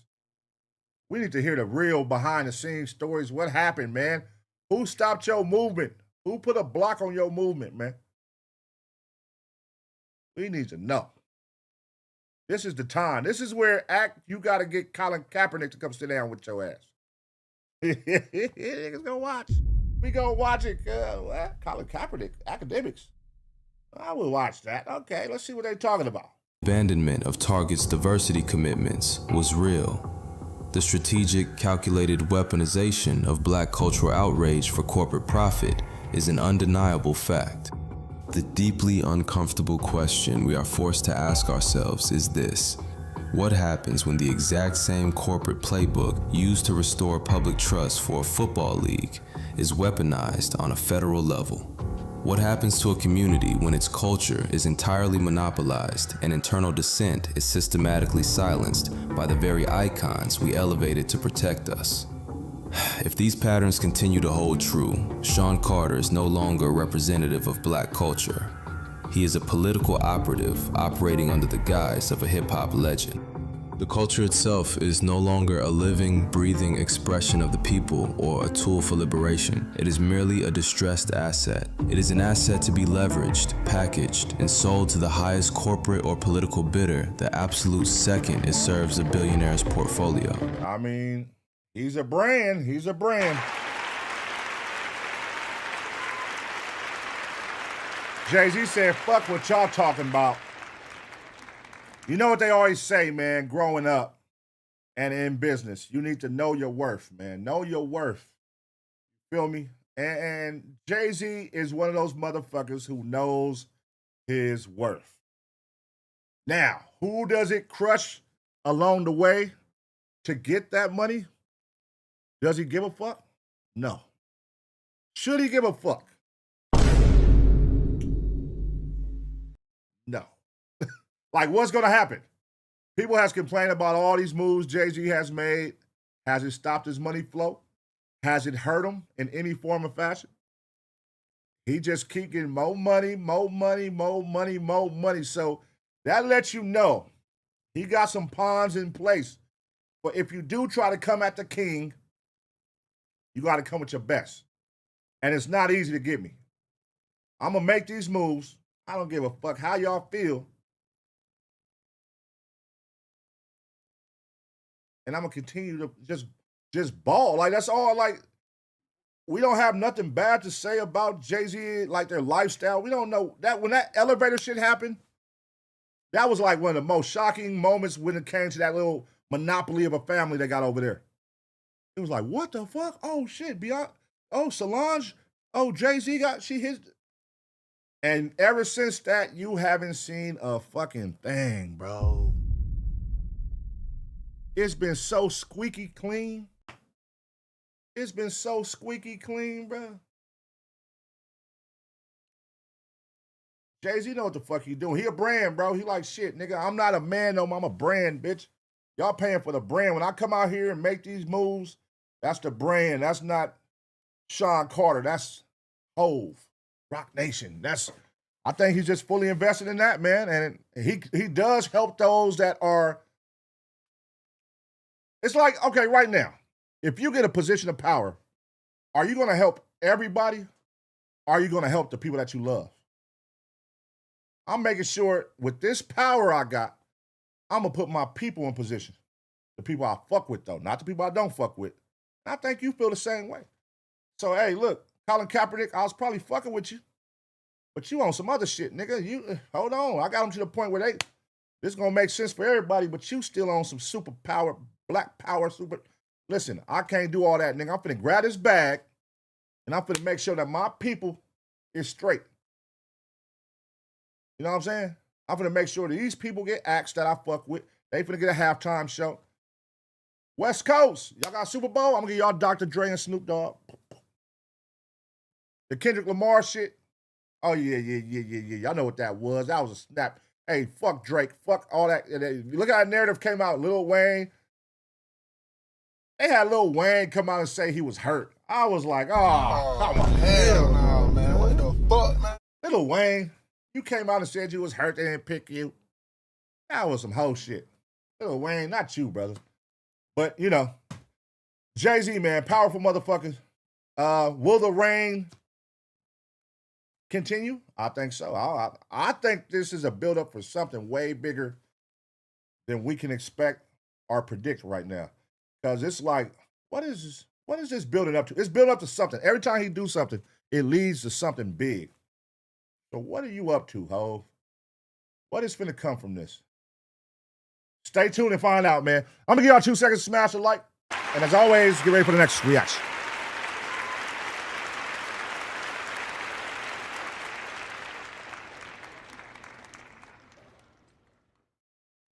Damn, man. Hey, do y'all think we ever gonna witness the downfall of Jay-Z and our Beyonce? Like how they brought down, you know, they don't like our black leaders or the people that we hold to a, you know what I mean, a high pedestal in the black community. They don't like them to make it all the way out without some smell on their name before they go. It's like, do y'all think something is gonna come and pull down Jay-Z? Like the Diddy shit. I mean, Diddy was just, he was being a wild. It was only a matter of time with Diddy. He was out here wilding the fuck out. You know what I'm saying? You out here like, nigga, you out here acting like you 18, 19, my nigga. You out here doing drugs and Tusi and partying with all the bitches and having wild threesomes, foursomes and all. Like, bruh, calm the fuck down. You get on camera, you disrespecting the people that cut a big ass check for you. You doing too much. They had to teach you a lesson. They sent your ass to the slammer. Nobody thought we would ever see Puff Daddy, a.k.a. Diddy, in jail. Who thought that? Who thought that? And it's like right now, if you would say, imagine somebody told you, hey, in 10 years, Jay-Z will be in jail. You would be like, hell no, man, what? Never. In 10 years, Jay-Z is going down, he'll be in jail. No, he won't. That'll never happen to Jay-Z. What if? What if? What if? Right now, he seems untouchable, though. I ain't gonna lie. He seems untouchable. But shout out to Hov, man. Shout out to all these motherfuckers. Do I give a fuck? I'm just making content, motherfucker. I don't give a flying fuck. Fuck these niggas, man. Content over everything, man. I'm gonna get my content out of these niggas. Shout out to them, man. All right, let's see what's going on right here. Dave East confronts Fabolous for being scared. Ooh, and distancing himself from them in public. That's kind of, huh? Now, let's watch it. What? You mad I don't want to hang out with you in public? That's some hoe shit. That's some hoe shit. You mad? Maybe this is clickbait. Maybe this is a clickbait title. Let's watch. YouTube. Chicks. Get ready. You know what to do, chicks. I find him. You know what? I like Chick Smooth. Chick Smooth is somebody I really enjoy listening to on YouTube because Chick just got an intellectual curiosity about things. All right, let's see. All right, y'all. Boom, boom, boom. All right, y'all. We back with another reaction right here on ABP Reactions. And right now, Dave East is calling out Fabolous for not being a homie in public and not wanting to hang out with him, man, and calling him scared. Let's find out what's going on. Hey man, sometimes you gotta know the right settings for the right people. Just because we work together doesn't mean you gotta be with me everywhere. Now, shout out to the Let's Rap About It podcast. Shout out to my guy Mano. It looks like there might be a little bit of drama between Dave East and Fabolous. Either that or these guys are cooking up the best storyline ever. Now, fans have started to notice a little bit of tension and also hostility between Fabolous and Dave East. 4 months ago, when Dave East got accused of being a scammer, after breaking it down and explaining it to the podcast, Fab doubled down and said, nah, nigga, you're lying. In my heart, like, damn, I did that. Then I might consciously be trying to clear my name. But if I know a motherfucker is just trying to create something, go ahead, run with that. Because the narrative, like, I'm gonna waste time trying to clear that because you got motherfuckers that's gonna believe it regardless. Right, the lie is more exciting. Even if I show the proof. Like, look, 100%. This nigga took the money. If I had actual proof of that transaction, you still got a group of people that's gonna believe. No, I think East did that. What do you think about that? Nah, I think East got the 30 ball. I think that whole story.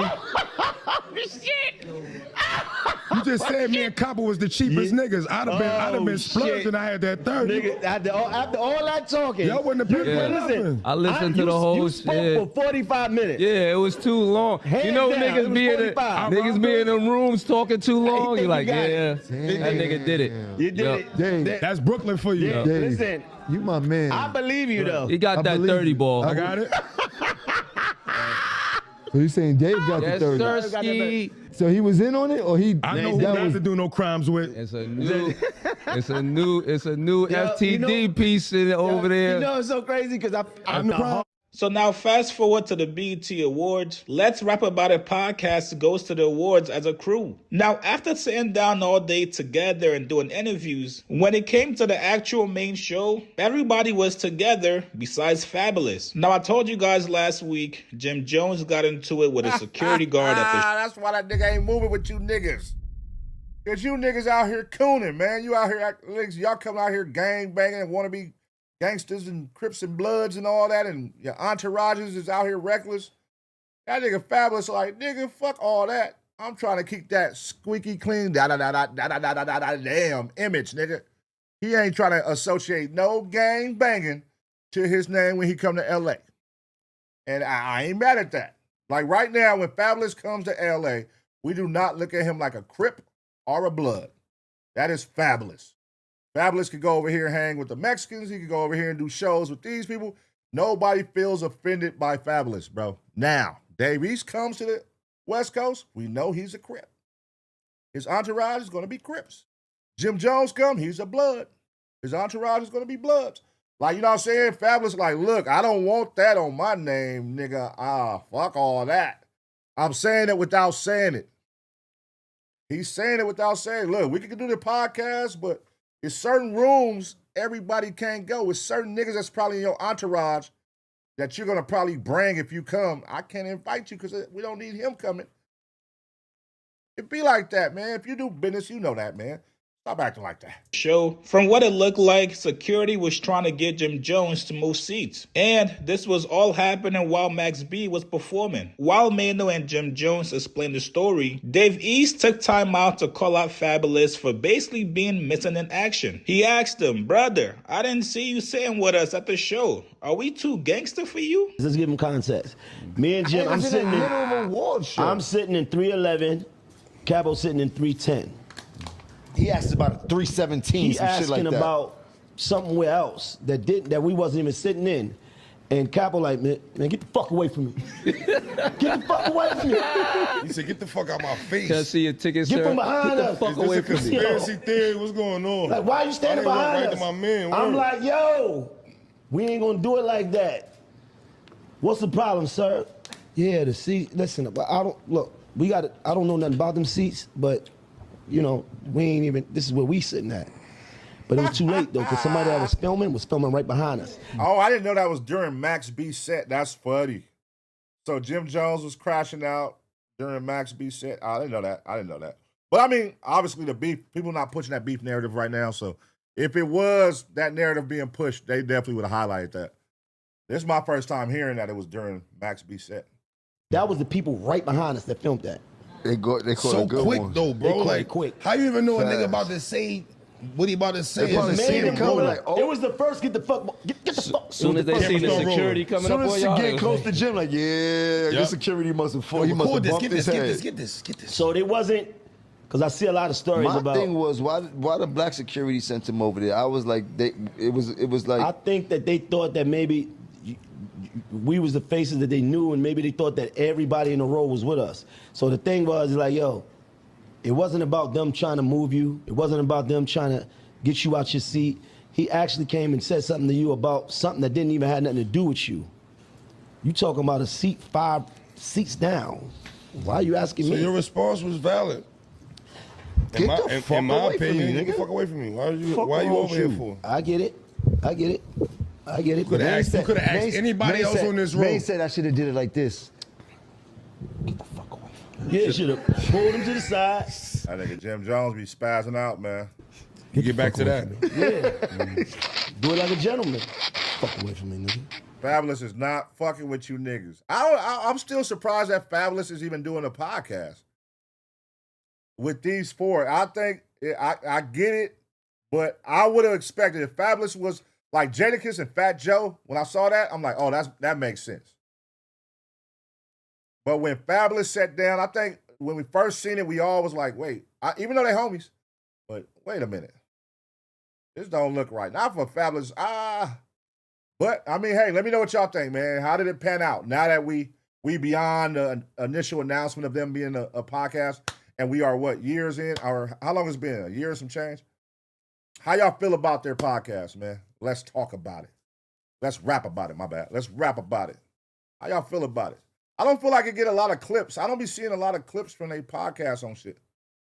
They need to get them a clipper. Right? I don't be seeing a lot of shit from Let's Rap About It at all.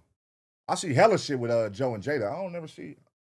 I mean, yeah, I don't know. I don't know what's going on with that shit. Yeah, like I thought I did it like a gentleman. I thought it was real gentleman. That wasn't gentlemanly. This is the same thing. You don't have the skill. It's the same. It's a skill set. It's a skill set. That was a gentleman. For me, that was very gentleman-like. I agree. You did well. That was well. That was well. I think I handled that situation. That was very loud. How? It wasn't loud. He enunciated his words so well that everybody is able to read him. Yeah, but nobody heard us because there was music going on. That's like when the music up in the car and you got to speak a little louder for niggas to hear you. That's all that was. It was. Hey, who would y'all rather see? All right, again, Joe and Jada, amazing. Fat Joe is one of the most funniest niggas to me. Like that nigga content, because that nigga just be capping and how he take over. He like AD on like a larger scale. Like that nigga be just taking over people's stories, talking about himself, and then you don't know if he lying, you don't know if he telling the truth. It's funny as fuck. It's like AD can't help it, Fat Joe can't help it. You know what I'm saying? They can't help it. They can't help but talk about themselves and gloat. They gloat. But who would you like to see? Let's say if you could put together a podcast with Fabolous, him and who, whether it be one artist, two artists, who would you rather see Fabolous sit with than sit with these three right here? If it was up to you. Loud in there. It wasn't like it was quiet in the spot and I said that. It was loud in there. No, you was loud. It was loud in there. It was loud in there. You was standing right next to him. I heard it all the way from down there. Where you was at? You was next to me. Fucking me, you heard it from down there. You right here. Listen, all I'm saying is, look, what I told you after that. Then I said, I calmed them down. I said 2 words, nigga. Brand safe. Repeat it. Brand safe. Brand safe, nigga. Let's get to the money, man. Mm-hmm. Come on, man. What the fuck me telling them get the fuck away from me got to do with getting the money? Because what happens is that it gives the idea of what? You can't have these niggas nowhere. These niggas sound like some old crash outs, cuz. That's what they sound like right now. Brand safe. I tell you, brand safe. These niggas are some old crash outs, cuz. That's not what we doing. They don't give that idea. It can. It didn't give that idea. I'm not saying it did. I'm saying it can. But we didn't get there yet. We're not going to get there. So then what we talking about? Prevention is better than cure. That's what we're talking about. There's nothing to prevent if we Can didn't I get ask there. a question? What's that now? Where was Spears at? I was on the other side. He was backstage. I feel like he be picking and choosing little moments to dip off from the Let's Rap About It. He had his seats though. I wanted to speak on this. I said, That nigga said I was on the other side. Fuck what you niggas talking about. Y'all niggas made the headlines for looking goofy, looking like some crash outs at the awards show. This beautiful, amazing awards show. I'm not gonna have me in the headlines looking stupid, arguing with a security guard. Nigga, I'm Fabolous. Nigga, fuck what y'all talking about. People respect me. I'm gonna wait till we all put us in the together Bama seats. They had to ask this in the nigga. camera I feel like seats. he think we a little too. We might we might bug out or something might go left, and he want to hear about it. BET assigned them seats. I didn't pick the BET seats. separated us. That's what BET did. Yeah, they must have didn't want me to be in the. Like I asked, JB, I might have asked you 4 times. Where's Spears? When I asked where Donna was at, and when I asked where Donna is at, I know she's with Fab somewhere. Now, even though I do think it's strange that BET would not put him with the rest of his crew members. That's cap. That's so cap, nigga. Nigga, that's definitely a special request, nigga. That nigga manager for show, nigga. Shout out Fendi. Fendi for show tapped in, nigga. Hey, separate me from these niggas. Put us on the other side. These niggas is crash outs. Put us on the other shit. And we gonna say y'all switched it. Because think about it. If we're bringing y'all on, we got y'all doing a radio media room as a podcast. Let's rap about it. We promoting y'all. Y'all at the basketball game, the BT basketball game as a podcast together. And it was the day of the show. One person for the podcast is all of a sudden separated. Make that make sense, man. Make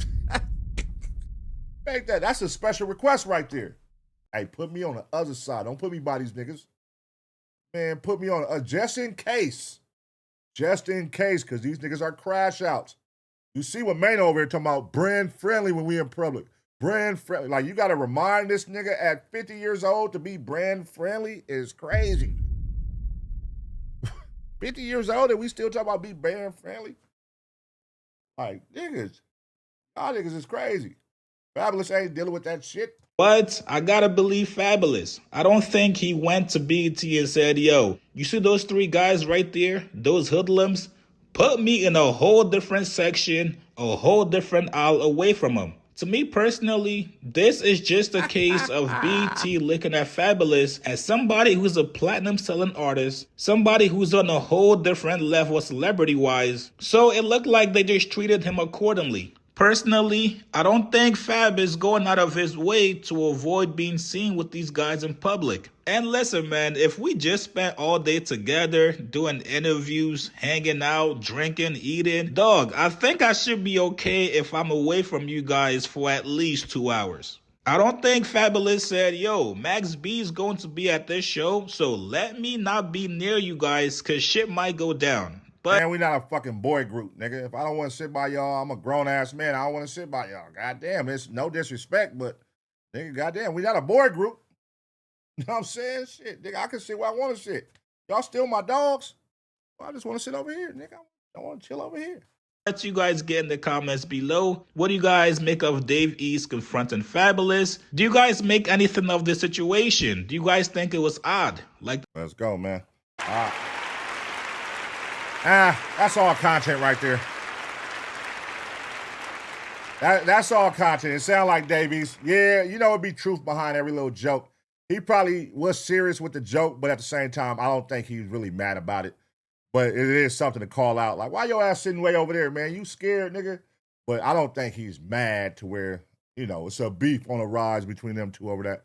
I would hope not. Not over something like that. You know, with us being grown men, like beefing because you don't want to sit next to me. That's kind of crazy. So, content over everything, man. COE, that's all this is right here, man. But let me know what y'all think about this situation. Should Fabolous have to sit with the rest of these niggas when they go out to award events and places like that? Should we have to sit next to each other? Or is it a problem if I don't want to sit next to y'all and I just want to be over here, ducked off? You know what I'm saying? Let me know what y'all think in the comment section. I'm going to give you 2 seconds to smash a like. And as always, get ready for the next reaction.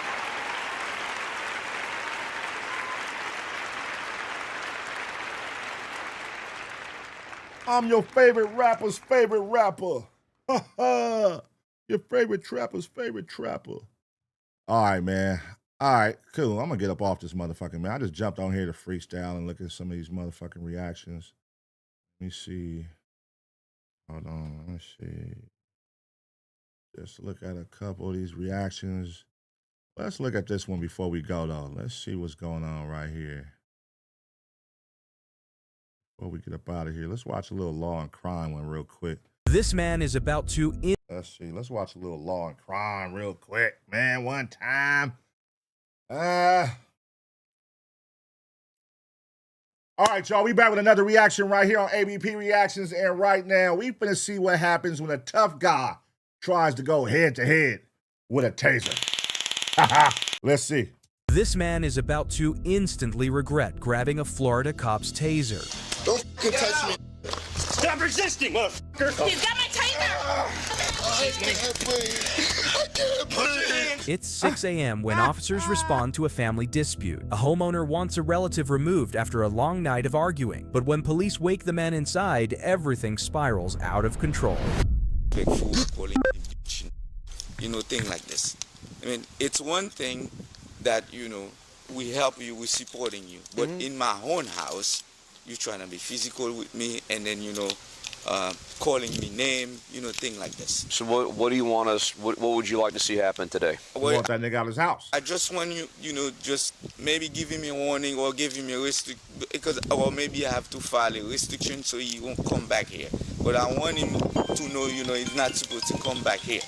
Okay. If he come back, he's gonna get arrested. You want to trespass? Yeah, get his ass up out of here. We gonna trespass, nigga. You come back, bitch. We arresting you, motherfucker. Okay, so we can issue him a trespass warning, but once we do that and it's on paper, he can't come back. So if you need to give him money and stuff, you can't. You know what I'm saying? He can't come back here. Yes. Okay. Yeah. I mean, is that what you want? Yeah, a trespass. Okay, let's go talk to him. All right. Let's go. Do you mind? Let's go through the house. I don't want to walk up on the back porch on him. Police is here. How old is he? He's 27.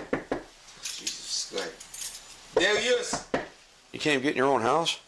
Man, they lock me. They lock it on the inside, and I don't have that key. You might want to get that key, nigga, if this is your house. How the fuck you locked out your own house? Well, if he's on the back porch, that's where you're going, isn't it? Yeah. Well, let's just do that, I guess. This is a setup. Just turn the light on for me if you can.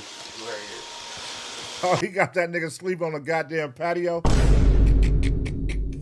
That nigga sleeping on the patio, cuz. Hey, man, your ass go to jail. I can see that. Flip the light on.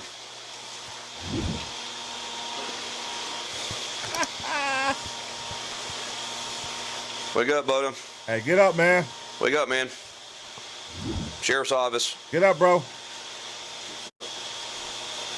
No, sheriff's office. Do what? Where's the light on me? So I can see. Oh, hey, dog. Nothing wrong. There's lights, bro. Who the f is that? Call the sheriff's office. This is a cold way to wake somebody up. Hey, to wake somebody up like this, you know niggas be in them deep-ass sleeps. And then, nigga, somebody just shake my leg. I look up, it's a bright-ass light on me. And, you know, sometimes you be out of it when you waking up. It take about a minute sometimes to register what's going on. Like, he like, what the fuck? Who is this? For what? You're getting trespassed from this place. Trespass? Yeah, where's your ID at, dude? My address is... Apparently it's not anymore. Oh, my ID. It's in my car. Okay, well, what do you have in here besides this? Nothing. All right, well, let's go. Grab it up. Let's go. I don't know. That's your problem, not mine, Bubba. I'm going nowhere, man. Yeah, you are. Shut the fuck up. And I'm going where? Don't fucking touch me. Ooh. Don't fucking touch me. Yeah, this is about to be your fault now. Don't fucking touch me. Oh, yeah, it's up. Let's go. Taser time. It's zappy zap time, y'all. Let's get it. Don't fucking touch me. You're going in jail. Come on. Ooh. You punked that nigga. You just attacked me, sir? Don't fucking touch me. You just attacked me? What am I doing? Now you choking me. I'm stepping up. Now you choking me. What did you just punched me in the face? I hope you got a body cam for that. Why are you touching? Why are you grabbing my neck? Don't touch my neck. Don't touch my hand. Oh, wow. Wow. Turn over. Turn over. For what? Turn over. For what? Because you're being under arrest. I'm not being arrested for what? I was just sleeping. No, it's called assault. What it's called. What? You just punched me in the face. Why are you choking that nigga? Hold on, officer. Hold on, officer. You can't use no choke technique. Why you keep choking? Move your hand. Get that taser, man. Goddamn. That you assaulted me. Okay. You assaulted me. I didn't even do anything. What did I do? Stop resisting, motherfucker. I ain't resisting anything. Taser. Taser. Taser for what? I've been tase him, goddammit. He said tase him, goddammit. For what? Oh my God. Oh my God. Zappy zap. I got one cup. Watch your hand. Cup for what?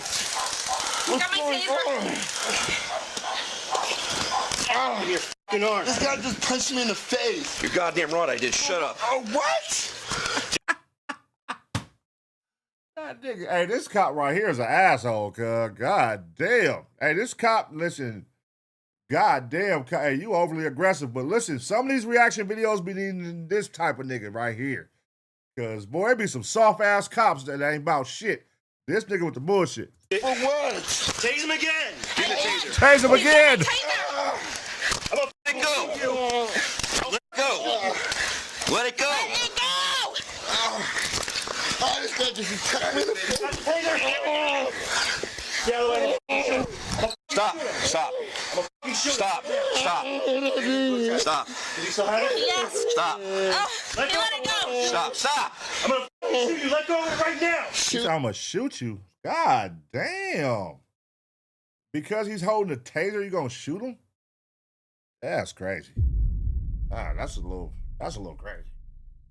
You gonna kill him for holding a taser? Is that justified? Because he's holding that taser, y'all can kill him. That's kind of crazy. God damn. Drive stun him. Go. Shoot me for Drive stun him. what? Oh, zappy zap. Okay, I'm not even doing anything. I'm not doing anything. I'm not doing anything. Let's go. Let go. I'm not doing anything. I'm not doing anything.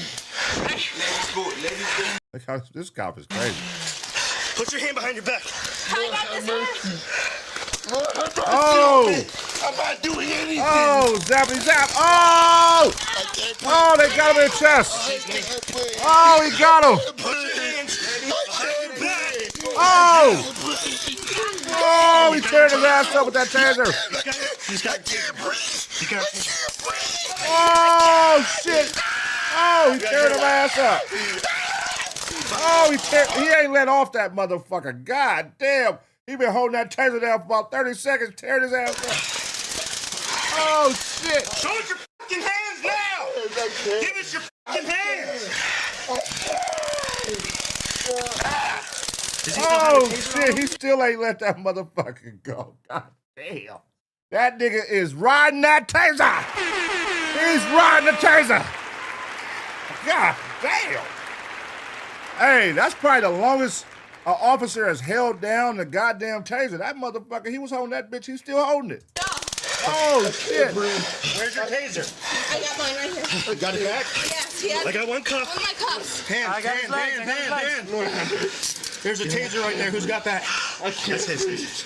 Damn. I can't breathe. What did I even do? Shut the fuck up. You're talking, you're breathing. Lord have mercy. Lord have mercy.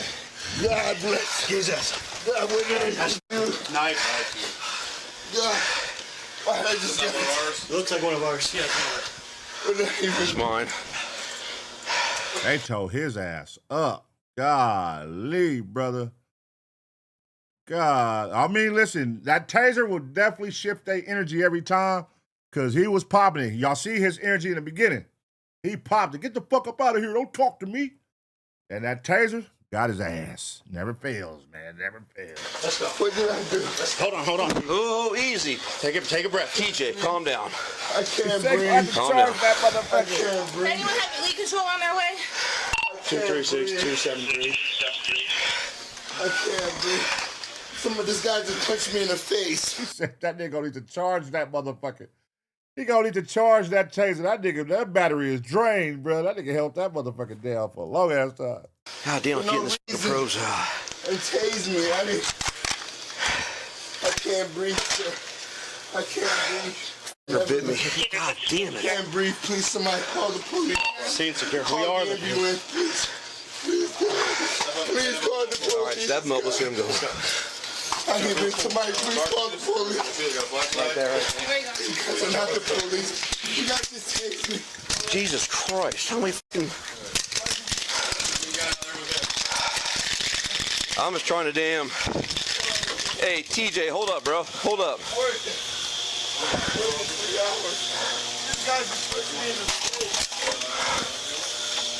That nigga got so many taser goddamn prongs in him.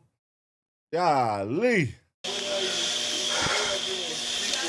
Just hang on, dude, because we're like towing. All right, we're good. Damn it. Which car? Which one? Put him in mine. I don't care, whoever's. No, don't put me in this guy's car. Don't put me in this guy's car. All right, see, brother. You bet. This where you fucking up at. You see they Taser happy. You know what I'm saying? They Taser happy. You might want to calm down, brother. They about to let you ride that Taser, bro. You just attacked me, man. Please don't, man. No.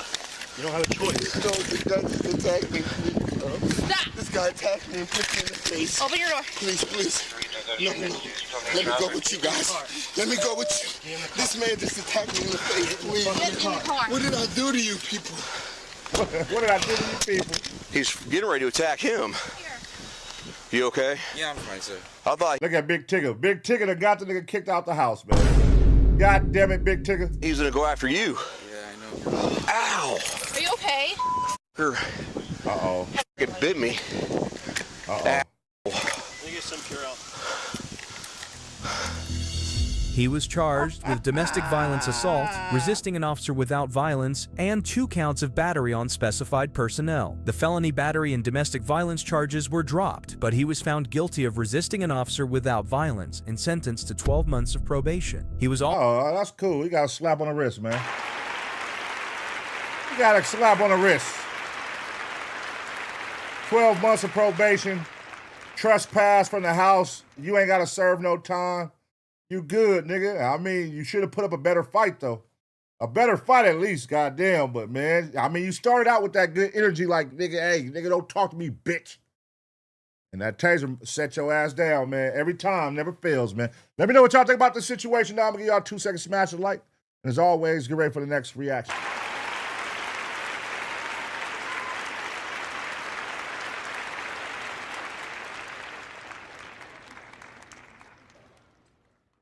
All right, y'all. Let's see, man. Was it let me see something real quick. Let me see something real quick, man. What time is it? 4:30. Bone Thugs and Harmony just got a Walk of Fame, a star on the Walk of Fame. Shout out to Bone Thugs and Harmony, man. Bone Thugs and Harmony. Boom, boom, boom, boom. Let me see. Was there anything else from yesterday that I had saved? Let's see this motherfucking the Mexican Batman. The Mexican Batman, cuz. Let's see. Let's see. In Jalisco, Mexico, home to some of the world's most powerful cartels, a man has been spreading terror among cell phone and motorcycle. Hold on, man. I was just gonna watch it. I think I'm gonna make this a reaction, though. I'm gonna make this a reaction. This nigga taped these niggas to the pole, cuz. What the fuck? How the fuck you let a nigga tape you to the pole, bro? That's the first thing I saw when I seen this on Instagram and they was taped to the pole. I like, bro, it gotta take like 10. Y'all see how many people it would take to hold a nigga down when niggas be getting like, when police be trying to arrest people? Like, it take like 6, 7, 8 people. There's no way one man by himself could hold you down and tape you to a goddamn light pole. That don't even make sense. It gotta be like hella people doing this shit. All right, but let's watch though. Man. All right, y'all. We back with another reaction right here on ABP Reactions, and right now we finna take it to Mexico, man, where there's a vigilante walking around named Mexican Batman, and they say the police is looking for him, man. Let's find out what's going on. Home to some of the world's most powerful cartels, a man has been spreading terror among cell phone and motorcycle thieves, known as Moto Batman. He has been tracking and pursuing thieves. Oh, hell no, man. What the fuck, man? Wait. This is the nigga right here? What the fuck? There ain't no fucking way, man. What is that, a trash bag on his shirt? A trash bag? By subjecting them to public humiliation for everyone to see and bear witness. Folks, thieves and street vendors are nothing new here in Brazil, and they're not new in Mexico. Either. Today we're going to tell the story of the Batman of Jalisco, a man who has become the terror of motorcycle, cell phone thieves in one of the most dangerous states in the country. They say he's been out on the streets. Some people are saying he's been going out wearing a cape that looks like it's made of garbage bags, a big jacket, and a balaclava, and he is acting all crazy with those guys like he is the actual Batman for real. Fernando put up a picture of the guys. Some are calling him victims, others aren't. We'll get into that discussion later. But look, folks, notice the guy. Wait. Did he write on their face with a marker? With a Sharpie? That's definitely, look, it got Sharpie shit all on. Hold on, let me move this shit so y'all can see. Let me move this shit so y'all can see. He got Sharpie shit all on his face. He got like an arrow pointing at his mouth. He got like cat whiskers. This nigga taped you to the pole and then drew on your face is crazy, bro. What the fuck? Is tied up with tape in front. Who don't compra os goods. Oh, he beat this nigga up. He got blood leaking. Oh, so he out here beating people up too. Look at all this goddamn tape. How the fuck he taped this much? And has a painted mustache. I don't know if you noticed, okay? Keep this information in mind because we'll discuss it later in this video when we explain the story to you. Fernando, roll the intro. Let me fast forward. Folks, our story begins in the state of Jalisco in the city of Lagos Moreno. It is a municipality with about 150,000 inhabitants, which is considered a medium to large-sized city in the country of Mexico. Okay? Jalisco, for those who don't know, is the state of the Jalisco New Generation Group, right? The CJG cartel, Reality New Generation, is one of the most dangerous groups in the world. We have a video telling this story in detail, point by point, how their firepower works, how they organize themselves, the barbarities they commit. This group was headed by El Mencho, a man whose entire life story we have already told in full right here. El Mencho ran Jalisco New Generation with an iron fist and also ran the state of Jalisco with an iron fist but in some cities where the cartel was stronger, robbery was practically prohibited and virtually extinct as crusade. When I say that, I mean everyday robbery, you know, the day-to-day robbery, the kind we'll talk about soon, cell phone theft, motorcycle robbery, robbery of workers. Folks, when the cartel caught them, they'd brutally abuse them, sometimes even killing them. Okay? In the style of Brazil's criminal court, but it is much more violent. Tell me, Fernando. And it was born, cousin, to be the most violent and the most powerful. To be able to beat the Los Zetas, which was the most violent in the world. Exactly. A cartel called the Los Zetas cartel emerged, which was the most violent in the world, and they stood out for being very violent, and they stood out. And then the new generation of violent cartels was born from a group called the Matais, which are the guys who killed the most violent. So, to give you an idea, when we discuss barbarism in Mexico, that what is quite elastic in its meaning, don't you think? Because when we talk about barbarity there, you mean real barbarity, okay? So the discussion there, a guy going out with a garbage bag cape to do that to others, that's barbarity. I ain't gonna lie, I can't watch this shit. This shit's throwing me off like a motherfucker. Hell no, man. What the fuck? The whole language shit is like, it's like fucking automated voice on top of his voice, and I don't know, it's throwing me off, man. I can't watch that shit. I can't watch it. I'm sorry, man. Sue me. Sue me. It's over with on that one, buddy. Let's see. Is there another one, man? What else is going on out here in the world? Let's see what else is going on out here in the world, man. Let me see. Next to watch.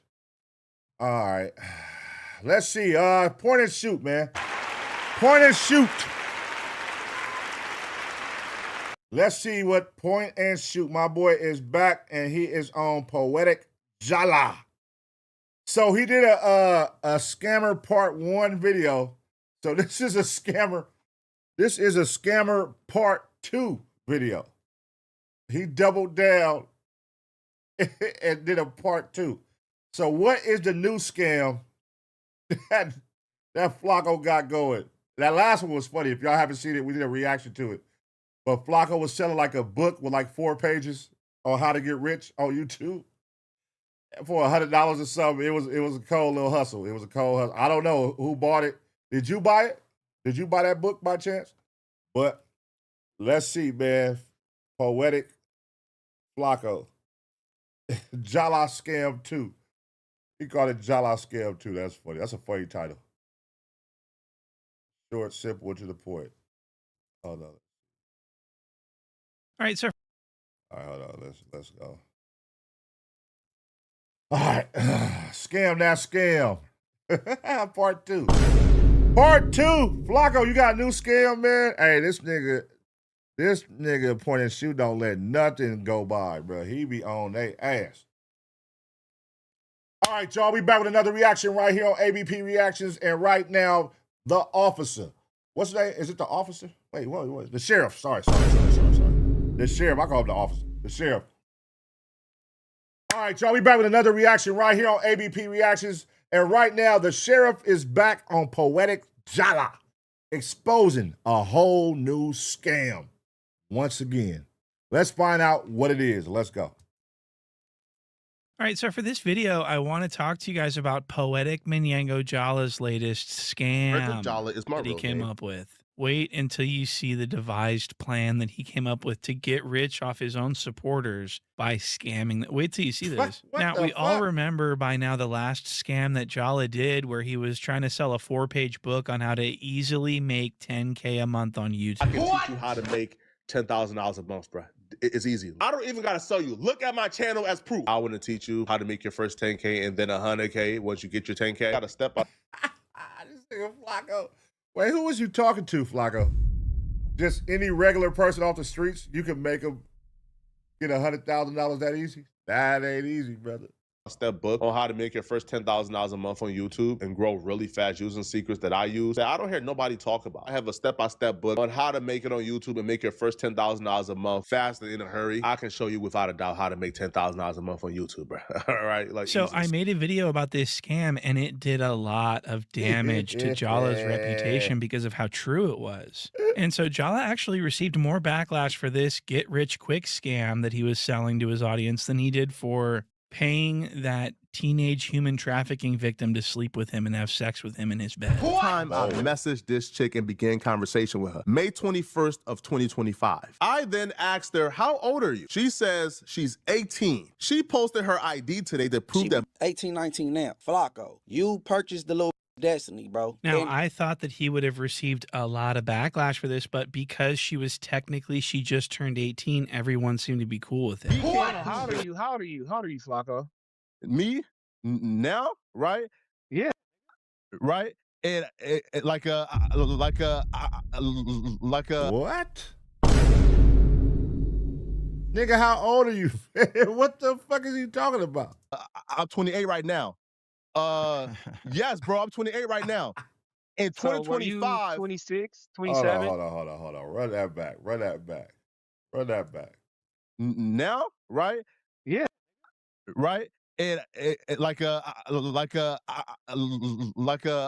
28 right now. Yes, bro, I'm 28 right now. In 2025, 26, 27, 26, one on 27. This was May, so I was 27, right? All right, Yeah. he was 27 years old. All right, so Yeah. look, Jack, she's fresh out of 17. She just hit 18. She just She hit was 18. 18 and 6 months. She was 18. She was 18 and 6 months is a crazy response. She wasn't 18. She was 18 and 6 months. That is crazy. Like she a toddler. That's some shit. When you say shit like that, that's like, my child is 13 months. My child, who the hell is called 18 and 6 months is crazy. For 6 months. Yeah. All right. So she still fresh out of school. Let me ask Jack this though. Yeah. She fresh off the birthday. She 18. Yeah. You know what I mean? Mm-hmm. You 28 years old. You know, like, man, she 18. Are you fucking with her? Yes or no? Because it's still kind of like she ain't underage. I ain't trying to put that on you. But you still freaky. I'm trying to put the freaky. You listen still though. freaky. Right That's though? all I'm trying to tell you. Wait, is this the girl not just fucking her? Is this the girl that was a prostitute? Is this that girl that they said he bought pussy from? An 18-year-old. She turned 18 and he bought pussy from. That's crazy.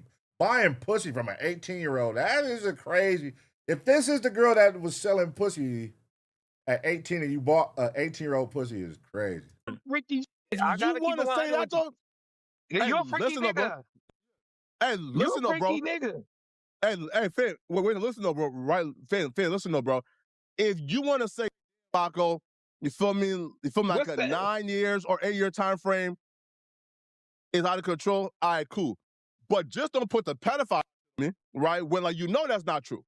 Exactly. So we can't put that on you, but we finna go freaky. You know what I'm saying? We finna put the freaky on you. So Jack, Wait. What are you doing? No, we will be putting the freaky shit on you, dog. So Jallah is like I said, Jallah was receiving way more backlash for this scam because you got to understand, like, you have to be a seriously disgusting person to, become wealthy.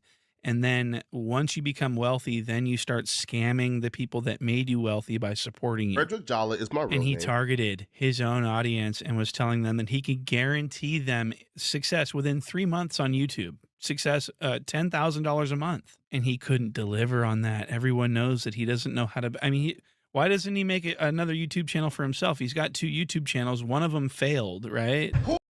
Wait, let me see. I never saw this page. More Flakko. I never saw this page. Okay. What?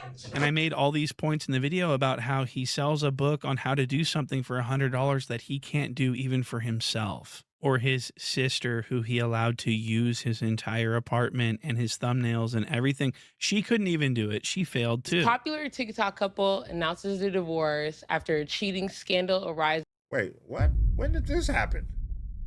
I didn't even know Flakko had a sister. What, he was promoting her on his page? I don't recall ever seeing this. Or is this like, how the hell did Point and Shoot find this? Was Flakko promoting this on his page? How did Point and Shoot even find this? I don't ever recall seeing this on his page.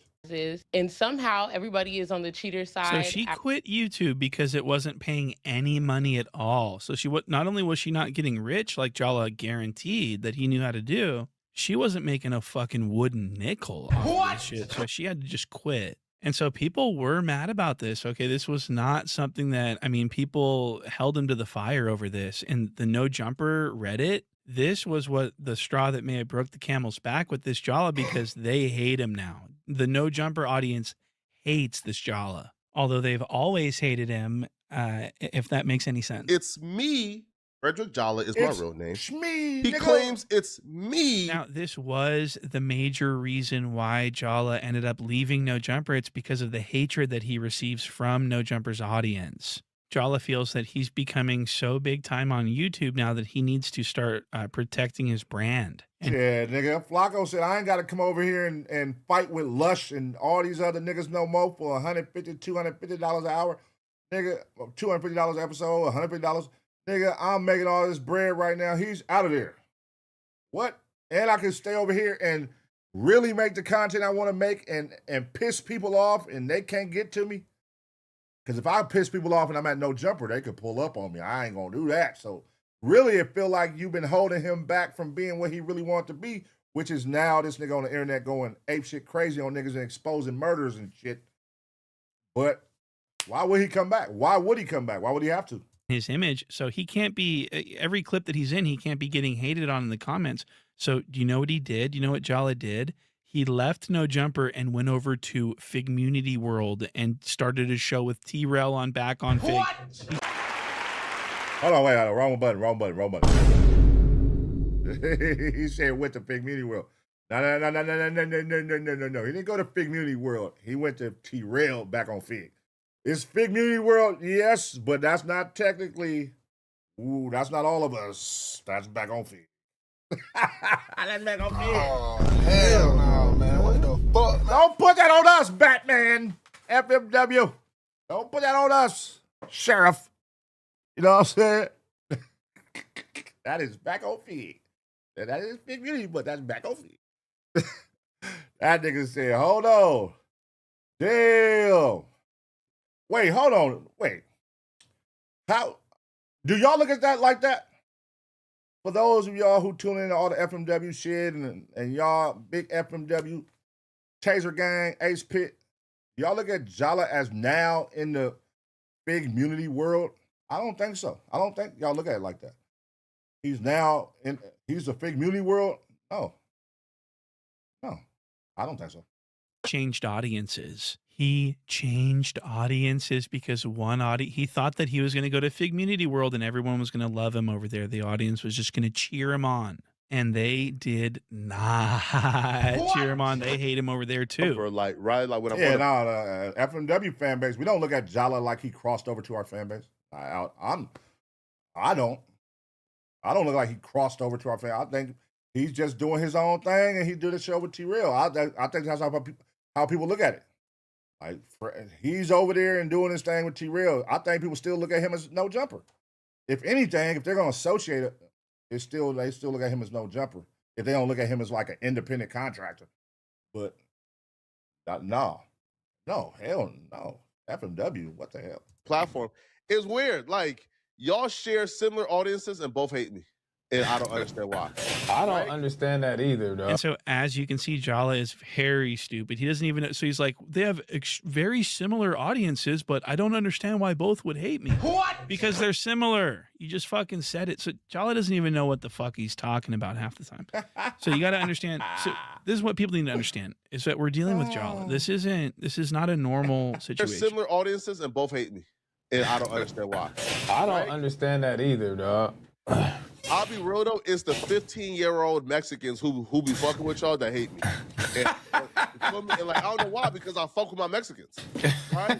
How you know they Mexican? People don't like Jallah because he is a doxing, lying, scamming, stinking, dastardly individual. I mean, he's just a really bad person. That's kind of crazy. For a nigga to be like, man, the only niggas that hate me is the 15-year-old. Our fan base isn't even teenagers. Like, if you look on YouTube, our fan base is 24 to 35. Like, that's where all our fan base is. So teenagers, 15-year-olds, that's what I don't like. I don't never talk to those 15-year-old teenagers on our goddamn chat. Not that I know of, but nigga, I know for sure we got some 20s. We got 30s in here. We got 40s. Nigga, we got 80s babies. We got 70s babies. We got 90s babies. Nigga. But to say, like, the only people that hate me is 15-year-olds, that's funny. Nah, Jallah, I think all these motherfuckers hate you. I think the whole FMW fan base hates you, Jallah.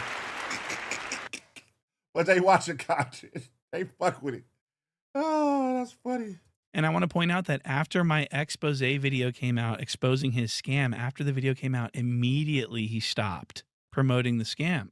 So that's a sign of guilt right there. As soon as my video comes out calling him out, he stops promoting his big book that he was selling, and he never mentioned it again. That's incredible. But what he did do is he promoted other scams. What? I'm not kidding about this. Look at this. Look at him try to convince his own audience about how they can make a living by playing video games. This is really despicable. Look at this. Actually played with his booty. But I know a lot of you guys is thinking about selling your butt to provide for your families during this holiday. And I'm going to show you guys another way out. Listen up closely, man. I'm trying to keep you out of jail this holiday, man. Y'all don't got to do nothing strange for some change. You don't got to go to jail trying to get a bag, man. There's an app called Free Cash, people, all right? And they are sponsoring this video, all right? So help me help you, okay? These folks got an app where they pay you to play video games. Like, you literally play games on your phone and you get paid hundreds of dollars. Now, you're not getting rich off of this. You're not making $10,000 a month off of this, but play games on your phone and you get paid hundreds of dollars. Now, you're not getting rich off of this. Oh, God. This shit is so funny because I'm laughing because I be seeing a gang of these motherfuckers we be doing reaction videos to. They got the same shit, Free Cash. And I'm like, what the hell is that? But I never saw them say this. To play video games and make thousands of dollars or hundreds of dollars playing video games. Like, huh? What? Who falls for shit like that? I'm gonna sit here and play video games on my phone and make thousands of dollars. All right. You're not making $10,000 a month off of this, but you get to make an extra $800 to $1,000 if you're consistent, right? That's possible. Playing video games from your phone, right? Just scan my QR code or click the link in my description. You sign up for the app. You play the games. You know beforehand exactly how much you're gonna make. Everything is transparent. Right? You meet the 4 requirements, you get the cash, and you cash out and spend the bag, man. Don't say that Flakko ain't never done nothing for you. And I can't. What type of games are these, good? Bingo Blitz. What is that, a cat? Is that a pink pussy? Is that a cat? Oh, nigga, you playing with Hello Kitty? Now that's a bingo. Play for free. Man, hell no. Oh, hell no, man. What the fuck, man? You want me to go play with cats and shit? That's crazy. Hey, I never clicked on that shit. I be seeing it when we be doing reactions. Y'all be seeing it. Y'all know I be skipping through advertisements, but I believe I want to say or I don't want to say the wrong shit. Is it Free Cash? It's another one. It's another one. When we do the family videos, He always cut out right after his intro. I don't. Is it free cash or is it something else? Stress this enough. It's free. It's not pay to win. It's not pay to win something. It's not gambling. It's a free app. So this is kind of why everyone hates this Jallah. So Jallah he packed up his belongings, moved over to the back on Fig side of things, the Fig community world side, tried to start over new with a fresh audience, but they hate him over there too. So do you know what he did?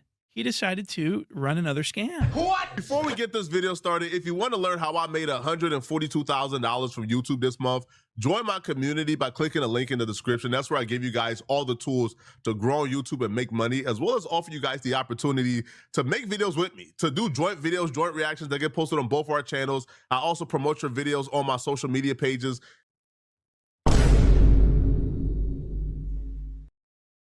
Interesting. Hold on, Flakko. Y'all know me, man. My ADHD get to flowing. I be having questions. I be seeing random shit in the videos. But wait, did he just say you can share, join videos on my page? Let me see something. Shout out to Flakko, man. But let me see something. Let me see something. Let me see if he got collab videos on his page. I don't recall. I never saw that shit with his sister. I never saw. Let me see. Where are the collab videos? Maybe it's a playlist. Maybe you got a playlist.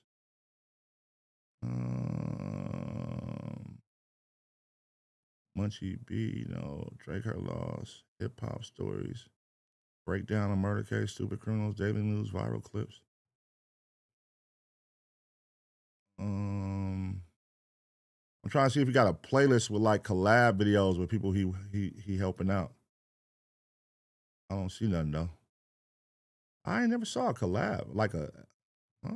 Oh, let me go to collabs. Let me go to collabs. Let me see something. Where's your collabs at? Oh, here we go, right here. Let's see collaboration.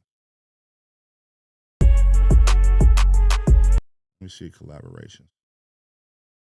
You got 53 collaborations. Let me see. Is there one with somebody new? Okay, here goes. Let's see, Back on Fig, The 100 Show, Poetik, Flakko, and Sporty Face. Let me see. It's Sporty. Okay, Sporty Face is on this one, but that don't necessarily count, huh? Somebody new. Let's see. Poetik, Flakko, and Mac. Oh, he did one with bro, the reaction nigga Mac Moolah. Wait. Oh yeah, there go Mac Moolah. When the feds start talking, when they start saying stuff that sound like a fact. I didn't know he did a collab with Mac Moolah. He did a collab with Mac Moolah. There go Mac Moolah. Let me see. I'm trying to see if it's somebody that's not like popular though. He did a collab with Olay and Friends. Who is this? Oh, this is something totally different. Okay, this is something totally different. Hold on, let me see, bro. Let me see. King, Jallah, no. Oh, Meezy, let me see.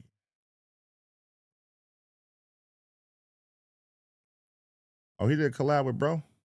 That's the nigga we be reacting to. And there's a few. Let me see. Flakko's on here with him. I don't see Flakko though. Oh, there you go, right there. Sort of one-off, but it's basically something that has been seen from the start based off of his words and his actions. Flakko, the day has come. We saw Chud getting arrested. Okay, there go Flakko. Shout out Flakko and bro. Let me see. I don't see no new person though, like somebody who probably would have purchased that and he did a collab with. I don't see that though. Okay, I mean maybe that comes with like a certain price of the package or something. You know what I'm saying? Possibly. I don't know. Maybe you got to pay extra for that, and nobody has paid extra for that. They just bought the book. Possibly. All right, let's react.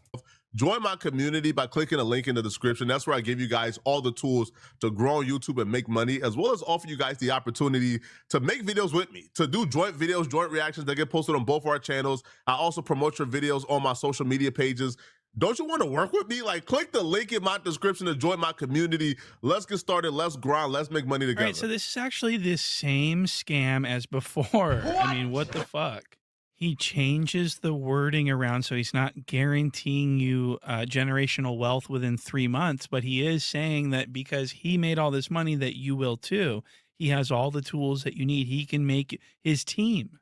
Wait until you see this video that I'm about to play you with the full scam. Watch this. He's going to be talking about, pay attention to him talking about his team that supposedly has expertise in something that he's going to be doing I've never seen him do a collaboration post with some noob. Never seen. I mean, just let me play this clip and then you'll understand what I'm talking about. Watch this. I can show you how to be successful on YouTube because I've done it. And that's the difference between me and a lot of these YouTubers. I've done it. Look, I can refresh back to this and it shows I made $133,000 in 28 days. Yeah, you can say what you want. That nigga Flakko videos be going up. His videos do go up. You know, you can't hate on that.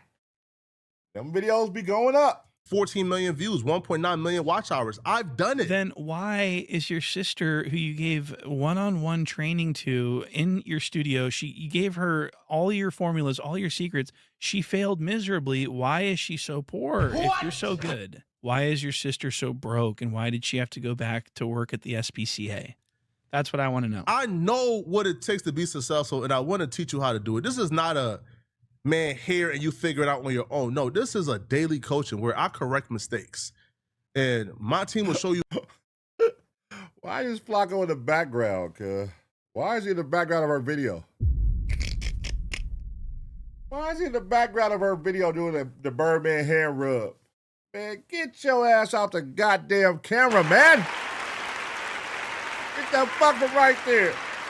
That nigga in the back doing the Birdman hand rub. That shit is hilarious. Exactly what to do to make it. Now, beyond just the daily coaching, we have tiers where you get an opportunity to collab on 2 videos with me. Rather, it's a joint, like a joint reaction video, right, where we both talk about a topic and it gets posted on your channel and you get to collab with me so my audience can see it as well. What? So this scam's been going on for like a month now, and he says apparently there's 42 subscribers that pay $100 a month for this information. What?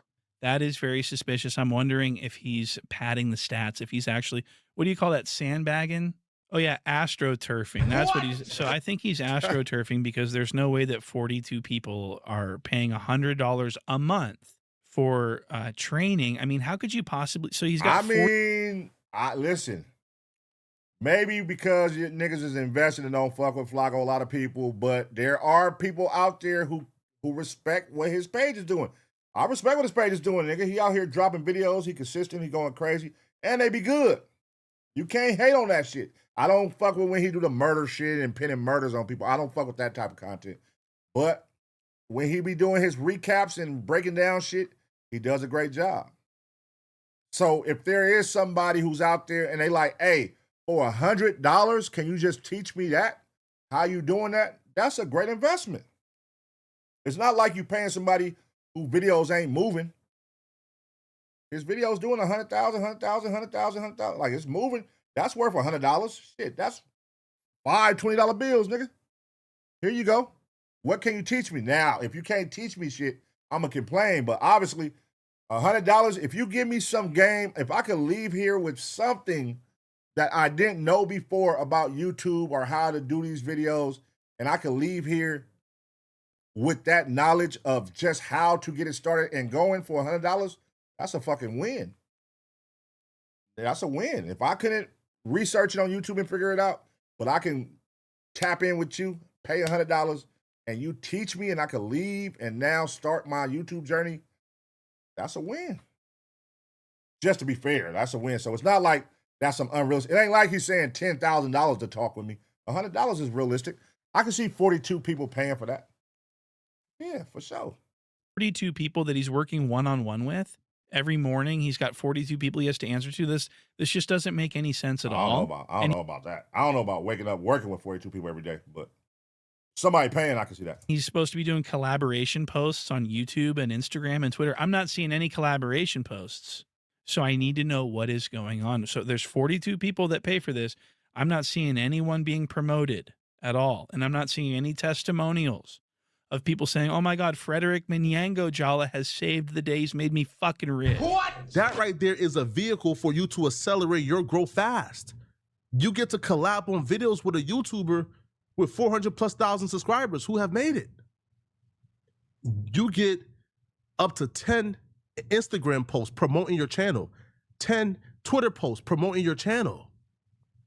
You get shout outs on my YouTube channel. I react to your YouTube videos and show people how dope you are. Is that not worth the value? Oh, well, see, now, I ain't seen all that. Oh, hell no, man. What the fuck, man? Oh, shit. That's a lot, Flakko. I ain't see you do all that, but shout out to you. But what? Post them on your IG, react to their videos on your channel and all that. I ain't saw all that, but shout out. Maybe it's part of a package again. You got to pay the extra fee. Look, for $100, I'm going to teach you the simple basics. I'm going to teach you step 1 and 2. But for extra, I'm going to put you on my page. I'm going to collaborate. For extra this, I'm going to shout you out. I'm going to do a reaction. I mean, shit. He earned that. He earned that. He earned that. He can do that. He can do that. Salute. If it is, then please tap in. Let's get started, man. Let's get started. I promise you, man. Yo, this is the beginning of your life changing. If you really put in the work and you're committed, I really want to help you guys. So Jallah runs a scam. He gets called out by Point and Shoot. He ends up having to leave No Jumper in the middle of the night, skips town, quietly moves his business over to the Figmunity side at the back on Fig side with T-Rell so that he can use T-Rell's audience to scam them. I mean, how is this not a scam? Look at this, $100 a month for this information. What kind of value could you be getting for this? And it says he's got 42 paying members for $100 a month. I find that hard to believe. I'm gonna need someone to corroborate their membership because this is, because he has such a history of scams, I'm gonna need to see proof that there's 42 people paying $100 a month for Jallah. And again, I'm not seeing any collaboration posts or anything else like that. I mean, he's doing, you know what's funny? This nigga Point and Shoot is doing some deep diving. What the hell is this he's clicking on? Is that to see who's paid? That is crazy. That nigga is deep diving on Jallah. God damn, Flakko, this nigga Point and Shoot hates your guts, nigga. He is deep diving. He's counting your pockets. He's going to see who submitted a deposit. That's crazy. Me about the collaboration post thing, because if that's supposed to help your channel, why is it not helping this fake channel that he bought with all these fake followers and fake views? I mean, look at this. This isn't even, so this is Rap Playlist Daily. This is like a total scam. Another one of Jallah's scams is Rap Playlist Daily. It's a YouTube channel that's got 1 million subscribers with no viewers. And Jallah is trying to build this into something, isn't he? But it's not working because he doesn't know how to build a YouTube channel. He only knows how to ride his own momentum on his own YouTube channel, the only one that he has that he can do anything with. So this is really interesting, isn't it? So Jallah has he's dreamed, ever since he was a child, he's dreamed of scamming. This is what he wants, what he's always wanted to do, is be a prolific scammer. He's always loved that one guy, what's the guy's name? Bandman Kevo. He's always admired Bandman Kevo for his scamming abilities. So you went Bandman Kevo because they were saying you was on Bandman Kevo payroll, right? At one point. I know. Are you still on his payroll or no? Jallah has always idolized scammers.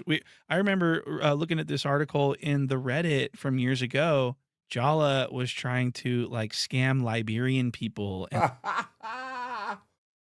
oh shit! Jallah Enterprises is hilarious. That was his company for real.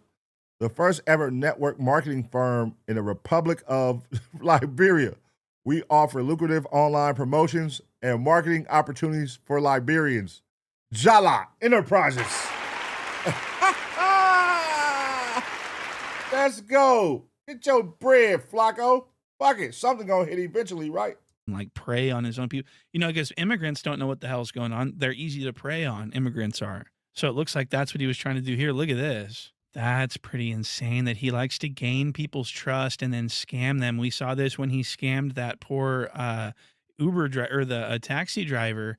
Jallah was arrested for theft of services back when he was like 25, because he gained this person's trust. This person had a small business. Where do you find all this information at? Like, who searches all this and finds this on Flakko? A taxi cab business, and he had given Jallah rides before because Jallah didn't have a car when he was like 25. And so he had to have some guy chauffeur him around for money.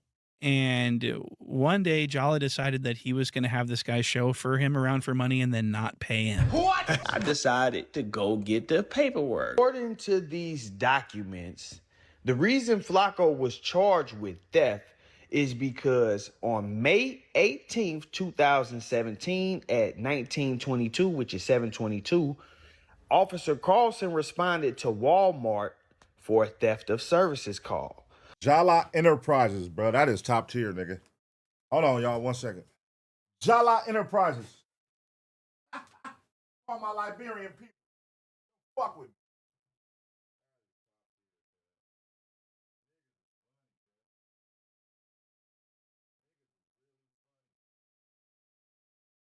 Jallah.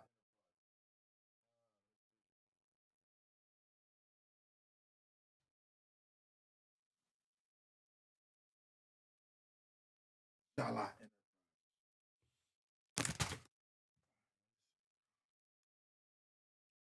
You rewind the shit back a little bit. 10 seconds. Was charged with theft is because on May 18th, 2017 at 1922, which is 7:22, Officer Carlson responded to Walmart for a theft of services call. Upon arrival, the officer spoke with the victim, Justin Clements. He told the officer that he picked up the subject, Frederick Jallah, at his address around 4 o'clock. Justin then drove him around to different places where Frederick ran different errands. Around 6 o'clock, Justin drove Frederick to Walmart, and Frederick told him he was going inside to transfer some money and get some groceries. Justin waited about an hour, and Frederick never came back out. Gotcha, bitch. Hey, nigga, that nigga said, I'm out of here. Justin went inside and had staff page Frederick over the loudspeakers. He never showed up. Justin attempted to call him, but his phone went straight to voicemail. The officer went inside Walmart to look for Justin, but could not find him. Tried to call his phone, but it went straight to voicemail. The officer followed Justin over to Frederick's address and attempted to make contact. So I'm assuming that they meant they went looking for Frederick.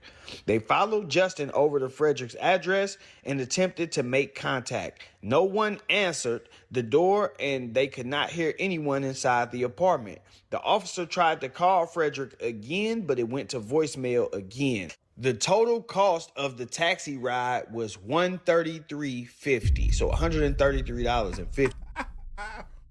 Hey, listen, man, it's the thugging phase. He was thugging back then, 2017. Frederick, he a young nigga, right? How old is he, 28? He was thugging back then, nigga. Shit, nigga. He ran it up. Nigga scamming for $100 is crazy. I mean, shit, when you 18, 19, 20, I don't know how young he was, whatever his age is, if that's really his age.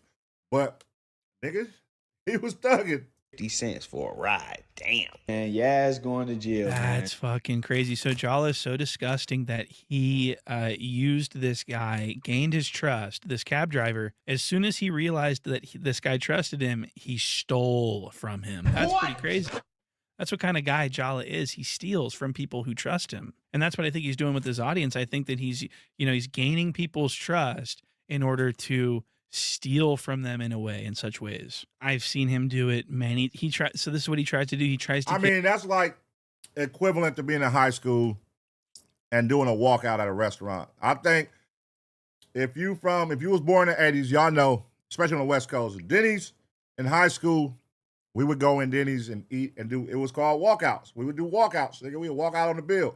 You feel me? That's not because like we had the money in our pocket. It was like, shit, nigga, we was in high school. We didn't have no bread like that. It wasn't no real bread. Shit, nigga. And it was like a little thrill. It was like catching a little thrill. I'm finna walk out over here. They gonna catch me.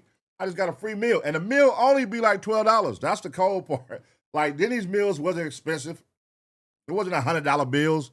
It'd be like, the bill would be like $40, $30, and niggas walk out. That was common. you know, high school. But if you doing this type shit in your 30s, like that's thirsty. 20s, thirsty. But high school, I get it.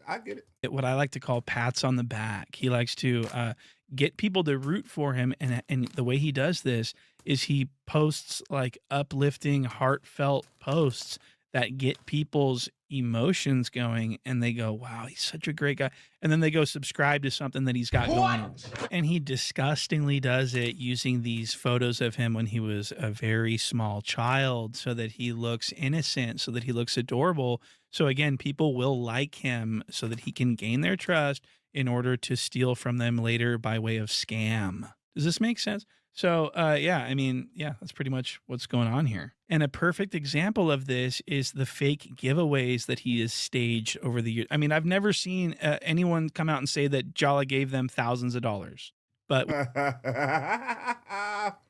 nigga said, God been telling me to give y'all $5,000. We've seen Jallah countless times post that he wants to give thousands of dollars away to someone in need, that he wants to help someone, that the Lord is calling on him to help someone in need. And he posts on his community tab that he wants to give something to someone, but he never really actually does. And no one ever, corroborates, or there's no way to legitimize any. I mean, he looks like he's given money to people that are hungry, when in reality, he's just making people like him so that he can scam them later on. What? You see right here where it says July 1st, I'm going to be giving away $5,000 to one of my fans on live. That live stream that he was supposed to do never happened. I made sure that I was available that day. And so there was no live stream giveaway ceremony at all. It was all basically, I think, a scam. Look at it. Let me just show you the scam and you'll understand. This is very important. Let me just take you through this really quick. So Jallah one day decides that he needs a lot of people to start rooting for him. He's going to start building his brand and start getting a lot of people to fall in love with him. And hey, bro, I'm going to say this.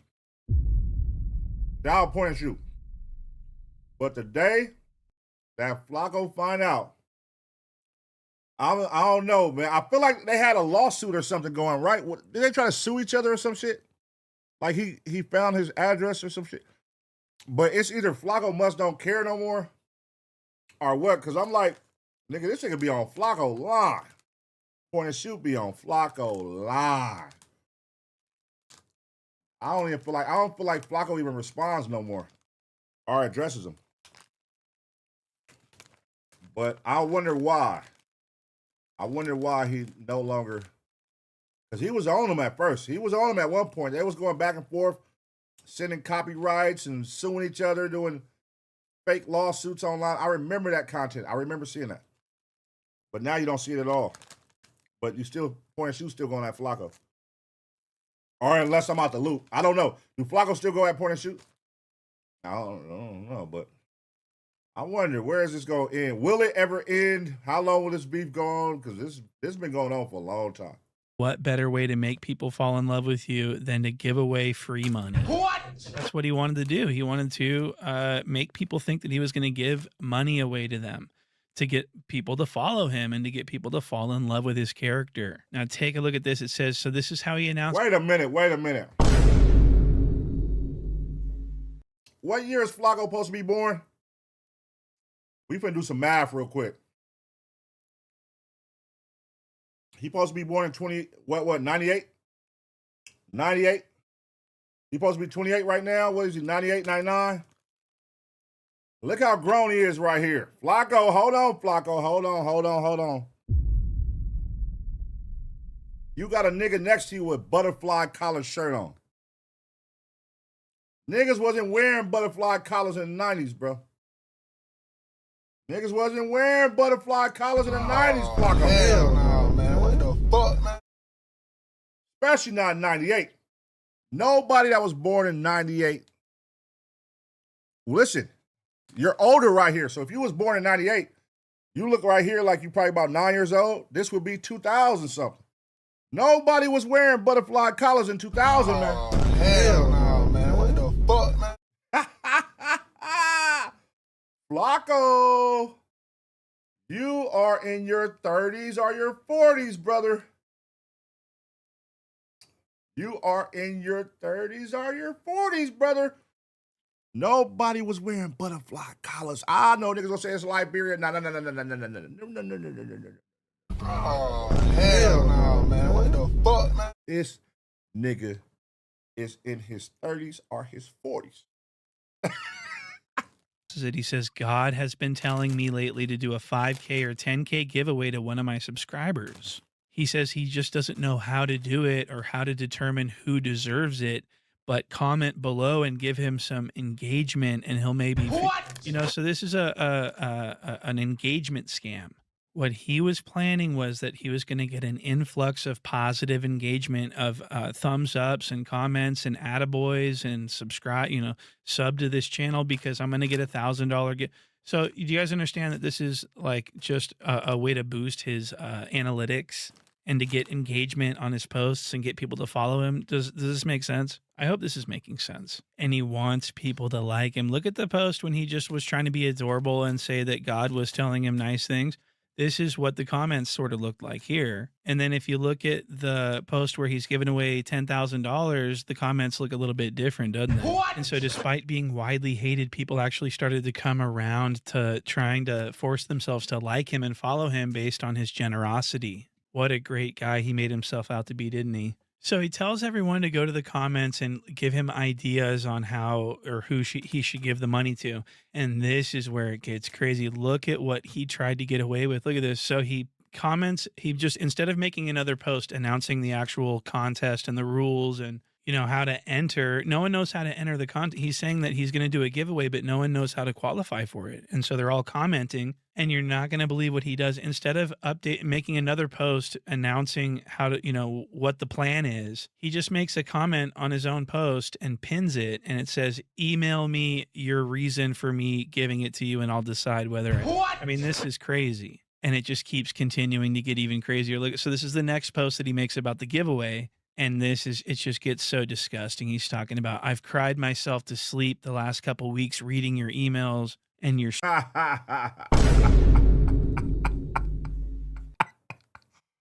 What? Oh my God. I've cried myself to sleep the last couple of weeks after reading y'all stories. I'm so sorry I can't help every one of you, but that is fucking comedy. How do you even find this shit? Like, where is this at? That is top tier detective work. What the fuck? Stories of your troubles. I'm so sorry I can't help everyone. But it's really bad. It's really terrible what he's done. And just look at how bizarre this photo that he added to the post for some reason is. This is a very odd picture. I think he's trying to pull people's heartstrings. I mean, look at me when I was young. I was so impoverished. I don't know why else he would post this. He looks like he's up to something too, doesn't he? Look at how privileged he looks. Look at that beautiful cardigan. He's got a nice button down with a collar. I didn't have clothes like that growing up. What the fuck? And he's at McDonald's too. What a privilege. And that's the old school McDonald pancakes when you get the breakfast. That's the old school McDonald's. They only had those in the early 90s. In the early 90s. Flakko, how old are you, Flakko? How old are you? 28. Nah, this ain't 28, brother. Listen, my brother. This ain't 28. I was born in 1983, and I can tell you about this McDonald's breakfast right here. You feel me? All my 80s babies, y'all know. This right here, this was the early 90s. Ooh, woo.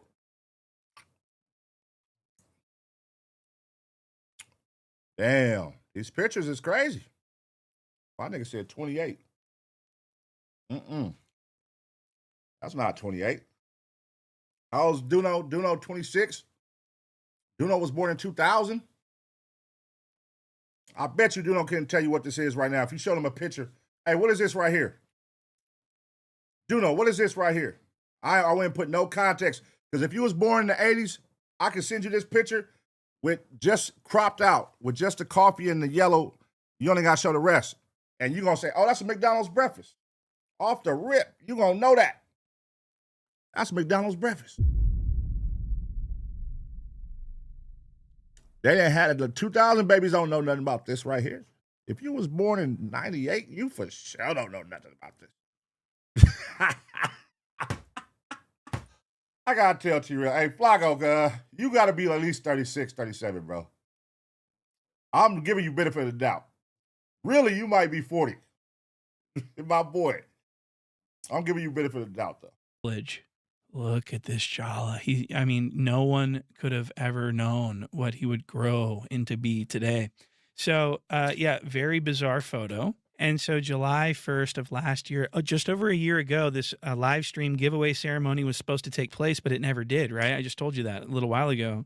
But what ended up taking place is he covered his ass with this post announcing a random winner. Jallah chose this guy's email. It's an obvious troll email. The person's name is Mike Hunt. This is not a real, I mean, you guys, people are going to be thinking that I'm playing with AI at this point. You know what I mean? Like, what the fuck is this? This is who you announced as the winner. You're giving $5K to this. Look at this. It says for transparency purposes, right? It says Sean, AKA Mike Hunt, is the winner of the giveaway. Once payment is sent to Sean. All right. Y'all know my ADD be going crazy.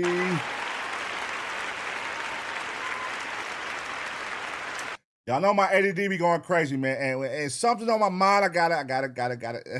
Hold on, man. Hold on. We got to fact check this shit. McDonald's breakfast. Watch, I know what I'm talking about, cuz if you was born in the 80s, you know. Let's say 1990. McDonald's breakfast, 1990. Everybody know that breakfast is coming in that yellow styrofoam shit. Hold on. Let's see. See? The 90s. Taking a long road trip and your parents take you to McDonald's while it's still dim and you get the big breakfast. That was the big breakfast at McDonald's in 1990. Y'all remember this shit? Y'all remember this shit? Hey, where are my 80s babies at? My 70s babies, man. Y'all remember the big breakfast, cuz? That was the shit. Look at that, 80s style. Look, they going past the 90s, nigga. 80s, nigga. Look at that. That's the 90s. So, born in 1998, you wouldn't know nothing about this, man. Oh, hell no, man. What the fuck, man? 1998. Let's go to McDonald's breakfast, 1998. They switched their whole style up. 1998, they don't even got the goddamn yellow shit no more. Uh-huh. Yeah. They don't even got the yellow shit in 1998. You had to be a 80s baby to understand, to be, like, you look like you 9 years old in that video, bro. In that picture, you look like 9 years old. My brother, you are a 80s baby. Flakko is a 80s baby. We just cracked that. We just cracked, y'all, man. This is 1998, bro. Look at this shit. They switched their whole look up. This shit is all, the yellow shit is nowhere to be found.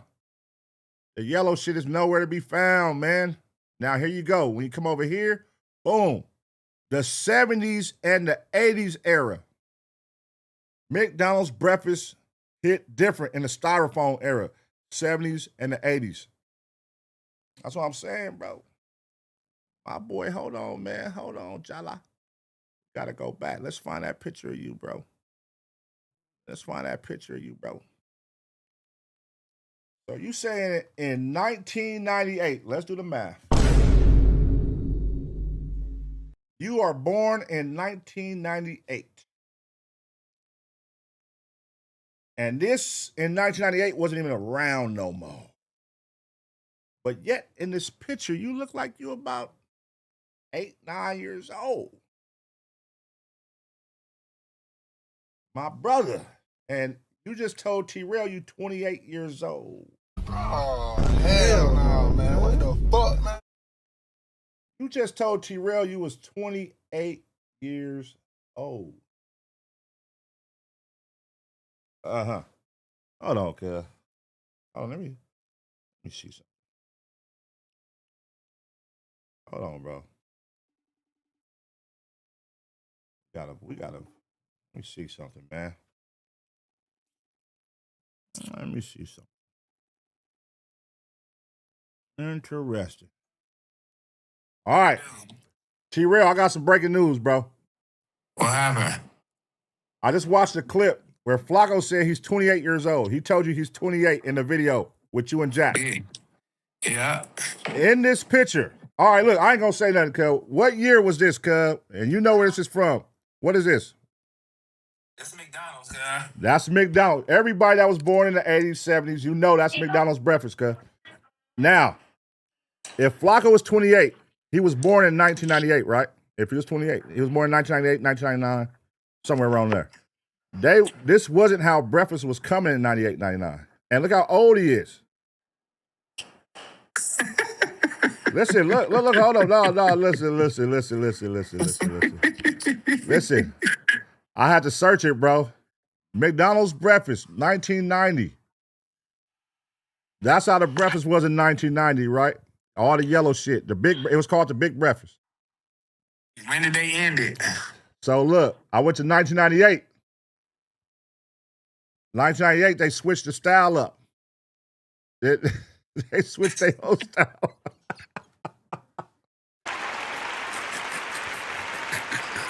This nigga Flakko like 35, homie. They switched the style up, cuz. That's not even the style. Flakko so cap, homie. That nigga say he 28, cuz. 28 is crazy. Flakko is for sure like, listen, bro. He gotta be in that picture. He look, bro. No cap. He might be around the same age as us, bro. Really think about this. Yeah, no cap. He might be 38, 40s. Bro, really think about this, bro. Look how old he look in this picture. That nigga's like 9 years old right here, 8 years old. This is an early 90s. Like, AD was born in 89. AD would have been, in this picture, AD would have looked like, nigga, 4 years old. 5, nigga. And this is a picture that he put on the internet. It's on his page. Look. It says Poetik Flakko. Oh, bro, 40, homie. That nigga is 40 years old, cuz. Bro, 40, homie, did the research on the McDonald's, homie. You a real internet nigga. We finna hit the horn on you, bro. You FBI. That nigga 40, cuz. Hey, the homie might be 40 years old, bro. Man, the homie 40, dog. There's no way around it, homie. He eating that that's them pancakes. That's them pancakes, bro. The big breakfast in the 90s and the 80s, bro. Damn, look at that. That shit like a coffee cup. Cuz drinking some orange juice. They didn't even have apple juice back then, homie. Ah, God. Hey. Damn. Hey, nigga, that is funny, cuz. Hey, you a cold nigga. Look at her ponytails and barrettes, homie. Everything behind him. He cold. He cold, cuz for sure is 40 years old. Flakko 39, cuz. He gotta be like 39, 40, bro. Yeah, he ranging anywhere from the 37s to 40. He in that area, dog. Yeah. Because when did that McDonald's end again? Let me see when that McDonald's. What McDonald's breakfast? That is funny, bro. Okay. That McDonald's is funny. breakfast era, homie. That's the old styrofoam era. That was in the 80s and the 90s and shit. But that shit in the late, nigga, they switched their whole shit up. Remember when like the U.S. Olympics, you remember when they came with all the Olympic shit? The Olympic cups and all that? They started switching their swag up a little bit. They started coming with them nice cups and shit. With the cups with the characters and cups with the, the Larry Bird cup, Magic Johnson cup. They started coming with them fancy cups, and then Taco Bell started copying them. They switched their style up, cuz. This nigga cold, dog. Look, in 1998, they had Minute Maid cups, cuz. They had Minute Maid cups. And that's in 1998. So if he said he was 28, what year was he born? In 1998. Oh, yeah, he done. He would be a baby, not a 9-year-old boy eating breakfast. He would be a baby in 98. The yellow styrofoam. Yeah. I'm on this shit now. Hey, that nigga, hey, Flakko out here 40 years old, man. Shout out Flakko. He look good. He look good for 40, though. Hey, shout out to him, man. Hey, be proud of your age. Flakko would say you 28 is crazy because Duno is 26. So you 2 years older than Duno? Ain't no fucking way. Ain't no fucking way, man. Ain't no way, dog. Ain't no fucking way, dog. But he gonna show you his ID every time. He showed it to you? Every time he gonna show you his ID. His ID? Look at my ID. This my ID. Look at my ID. What year say? What year say he was born? I never even really looked at it, homie. I just always looked at his picture to see how skinny he was. That's all he showed. No, man. You gotta see what years say, bro. You gotta see what years say, bro. That is crazy, man. Oh, yeah. You gotta ask about that. You got next time you show his ID, you gotta see the year, bro. I'm on this McDonald's Big Breakfast. Oh, that shit was called Big Breakfast. The Big Breakfast, cuz. The Big Breakfast. That motherfucker came with a biscuit.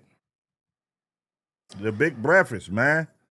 That shit was legendary shit right there. You get the pancakes, the sausage, the eggs. Yeah. That shit was real pancakes, homie. Oh, God. You remember that breakfast was hit? And that shit was cheap. It was affordable as hell, nigga.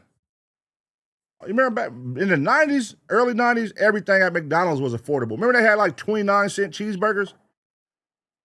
It was like 29-cent hamburgers, 39-cent cheeseburgers. 39-cent cheeseburgers. And the fries was cheap, and if you want to supersize them, it was like 30 cent, 50 cent to supersize your fries. Nigga, that's some real old head shit, nigga. Facts. Hey, nigga, that shit started in 1977. This nigga Flakko almost 50.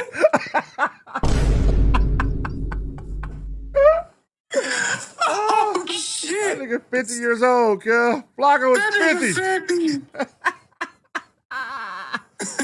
That nigga Flakko 50 years old, cuz. That nigga Benjamin Button, cuz. God damn.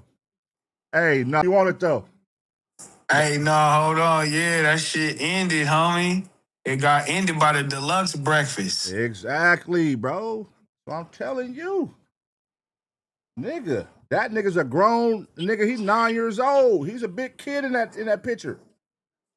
And he said, hold on, what year was he supposed to be born? Hold on. He's supposed to be 28. He said in the video, when y'all asked him, you and Jack, you asked him, hey, how old are you? He was asking about the 18-year-old girl. He said, he started stuttering like a motherfucker. He said, I'm 28. I'm like, wait a minute. My ADHD started kicking while I'm watching the video, reacting. I'm like, wait a minute. 28? And then this picture came up, and I'm like, wait a minute. I know that yellow, that's the breakfast when we was kids. That nigga was eating that shit. That's the breakfast when we was kids, T-Rell. Oh my God, Everybody know that breakfast, nigga. When you was kids, your parents was taking you to McDonald's, nigga. They had the play set in that motherfucker. You could go play inside McDonald's, nigga. The slides with the little French fry, little things you sit on and go back and forth on, nigga. You remember that shit? Like we was kids, nigga. I remember that shit. Ronald McDonald was still showing up. Yeah. The Hamburglar was still coming through. The Hamburglar, Grimace, all them niggas, yeah. Grimace was still coming through. That nigga Flakko is 45, 50, bro.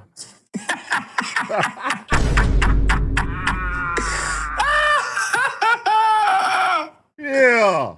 Oh my God. That is top tier, cuz. You gotta get on, cuz, though. You gotta get on, cuz, about that. That's top tier. He needs to, yeah. He can't come out of that one. He can't lie about that. No, it's no way you can lie about that, bro. You are in this picture with the McDonald's breakfast, nigga. They wasn't serving that in the 2000s, nigga.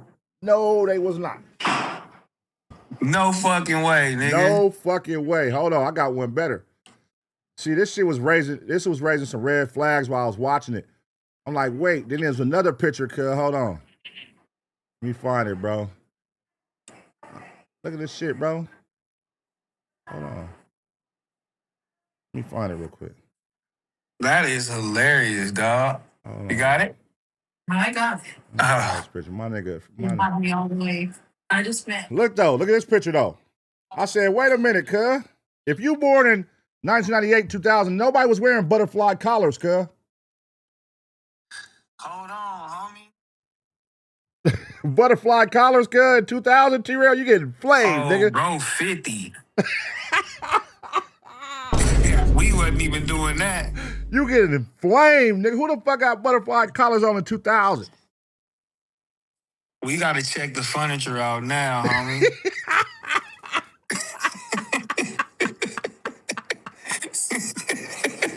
That nigga got a butterfly collar on, homie. I'm still on this McDonald shit. I'm like doing real research on this shit. This shit crazy, homie. Only place that shit was available, homie, after it ended was the UK. Man, that nigga T-Rell deep diving like a motherfucker. That nigga. That's the only place it was available, homie. Cuz searching, was this shit available in Liberia? This nigga really over there searching the fuck out this shit. Oh yeah. Oh yeah. We owe you, Flakko. This nigga Flakko is 35, 40, bro. He gotta be 35, bro, 40, bro. That nigga got the disco collar on. Nigga, I'm trying to tell you. Look at this shit. Hey, look. And that's for kids, too. They discontinue kids shit first. This nigga out here, John Travolta, nigga. He looking like, nigga, look at that motherfucker. He all grease, nigga, this motherfucker. Staying alive, staying alive. My boy out here with the butterfly get collar that as on. a kid? Yeah, nobody. Nigga, what? You can't go get that as a kid, nigga, that shirt. That is crazy. If you got that as a kid, nigga, that mean that shit was hot like fire.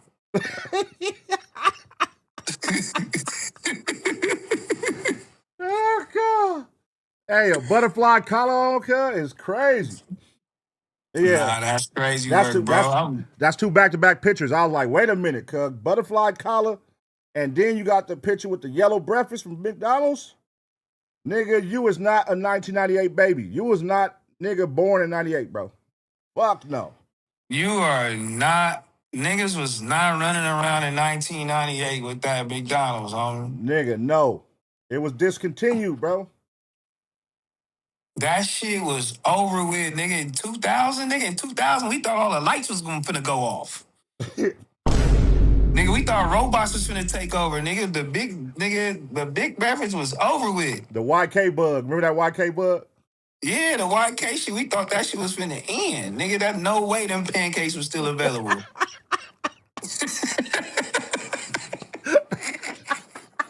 Them bitches was not available, nigga, nowhere.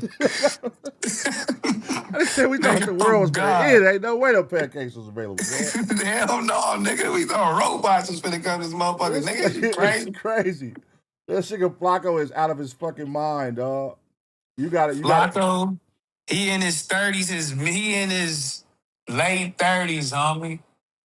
Hey, all right, chat. How old y'all think Flakko is? How old? Listen, bro. Butterfly collars and the yellow breakfast at McDonald's. He gotta be. He in this picture right here. He looked like, how old he look at this picture? What would you give him? About 7, 8, 9? Yeah. He ranging from like 8 to he a short nigga. 8 to 9. As an adult, he's a short nigga. So as a kid, he's probably older because he's a short nigga. He probably 11. He could be 11 right there. He could be 11 because he's a short nigga as an adult. He could be 11 right here, bro. Flakko might be 11. Flakko might be 40, 38. I'm going to give him 38 to 43. He in that range for sure. 38 to 43. Yeah, that nigga was eating them hotcakes, homie. Hey, We yeah. gotta research the whole breakfast, whole shit, because that cup is old as fuck too. So I like the way you did that cup. He was drinking off a coffee cup Nigga, old school, nigga. Look at this with a shit. straw. Look at this shit. Look at that shit, God. Hold on, you know what you could do? Hold on, watch this. Chat GPT, cuz. What year was this cups at McDonald's? Watch this, cuz. We some sick niggas, cuz. We about to get to the bottom of this shit. What year was these cups at McDonald's, cuz? Watch this shit. Oh my God. This is top tier, cuz. Oh, this nigga Flakko. Bro, they had the hash browns in the little red box. Oh my God. What's this? Let me see. We about to get to the bottom of this shit. Uh-huh. What year was these cups at McDonald's? Let's see what it say. The big breakfast, homie.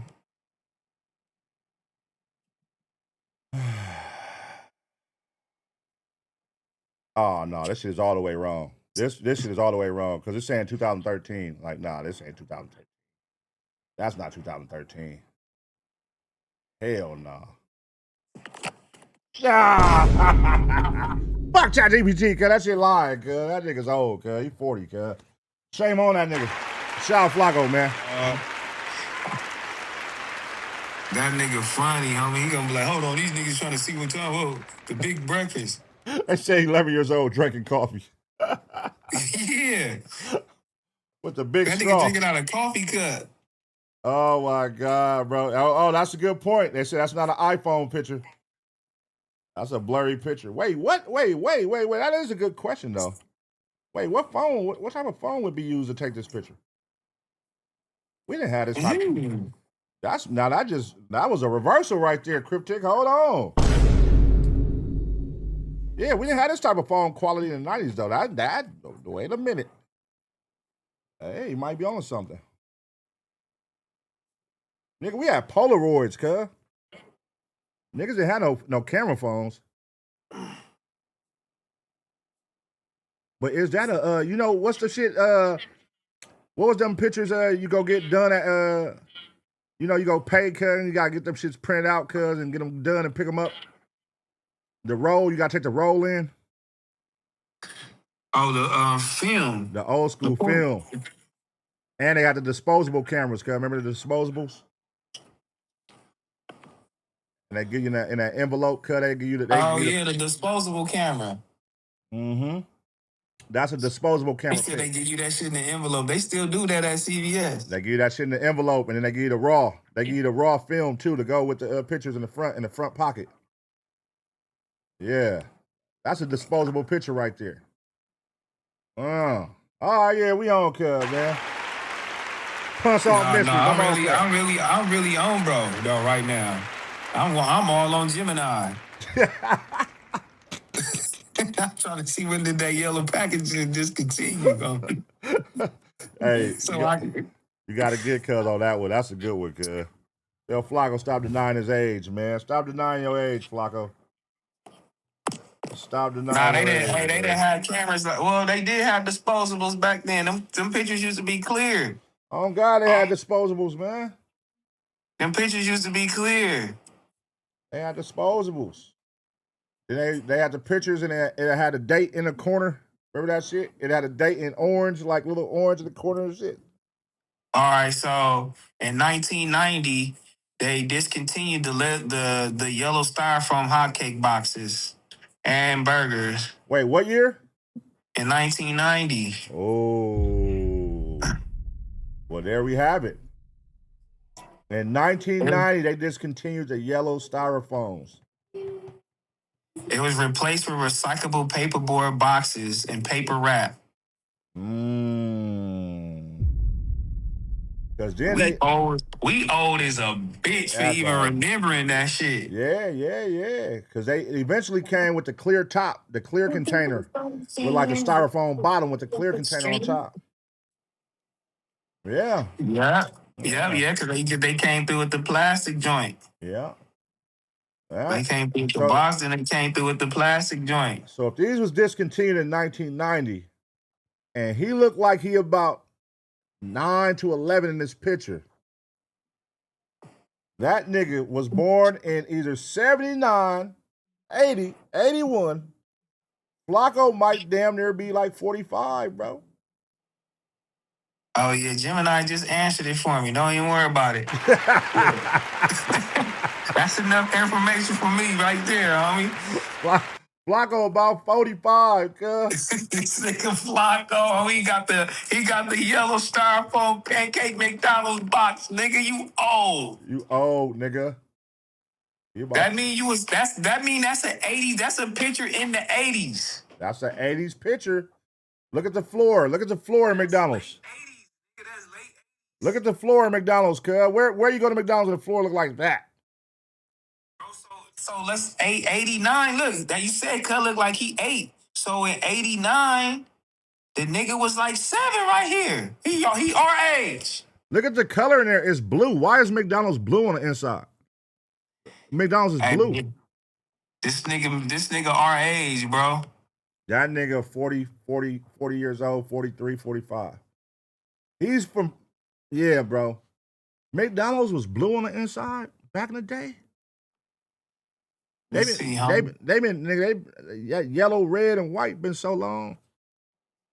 Bro, it's inside McDonald's? This inside McDonald's. Look, or this is food. This inside McDonald's. Oh yeah, big 40. This is inside McDonald's. Hold on, cuz. How you blow up the camera late? Let me see what they wearing, bro. Oh, we thirsty right now, but we about to crack this. Damn, I can't zoom in on it, cuz. Look, I'm trying to see what the McDonald's person is wearing back there. Oh, shit. Look right here. She's wearing a cardigan. Look at the McDonald's person right here, y'all. Look at that. Hold on, look. Look at this. What does the McDonald's lady got on? Damn. That's some old school shit.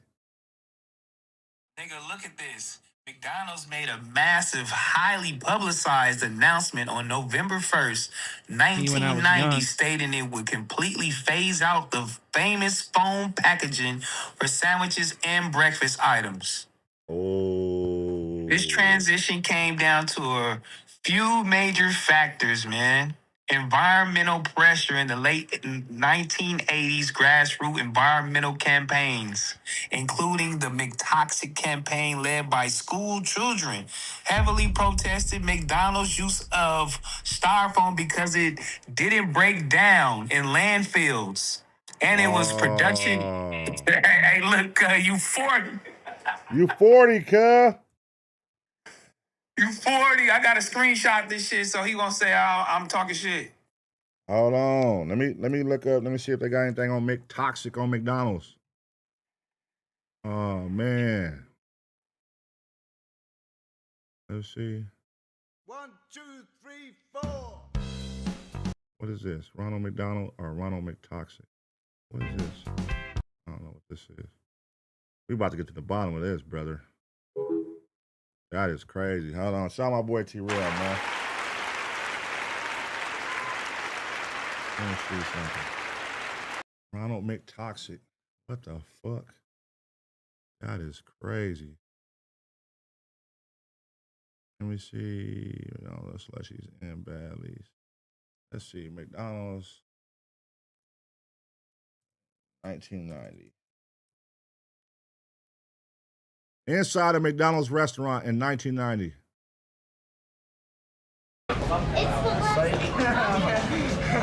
Psych. Come on, it's so noisy.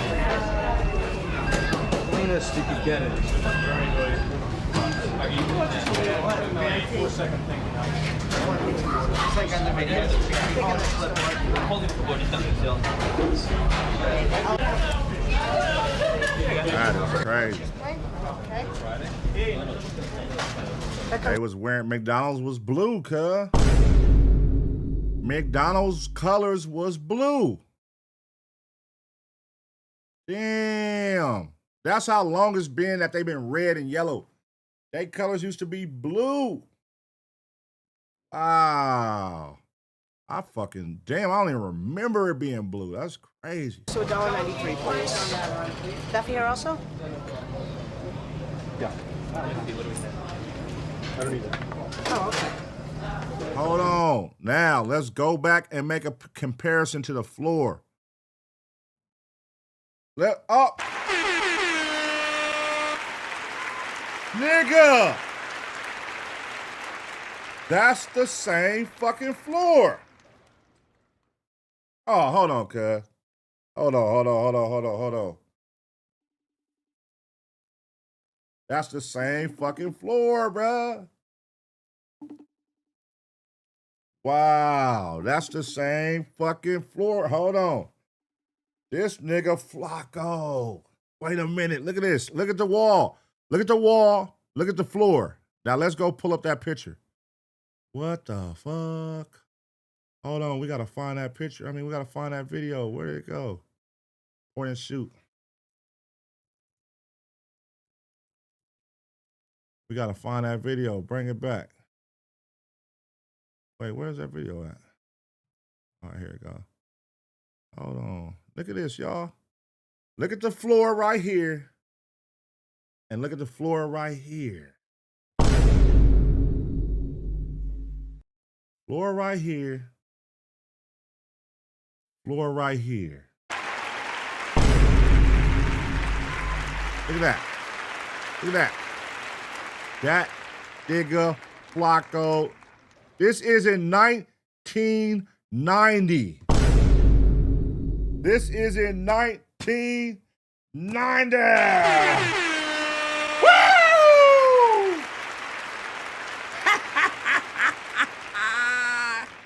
Got him.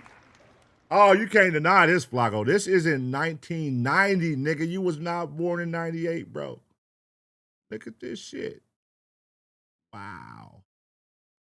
This is in 1990, bro.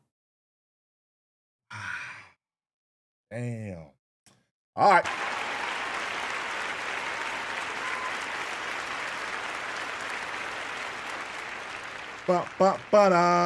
That's crazy though. All right. Well, see what my ADHD be checking me, man. I be seeing shit. I be like, wait a minute. I know. When it comes to this old head, we older, cuz. When I come to this shit, I know shit. I know from look at this old school shit right here, man. Look at this shit right here. Nigga. Show them what them burgers used to come in. For you young punks that don't know. What them burgers used to come in. Nigga, them containers right there. Look at that shit. And that's before y'all time right there, man. Look at that. That's before y'all time right there, man.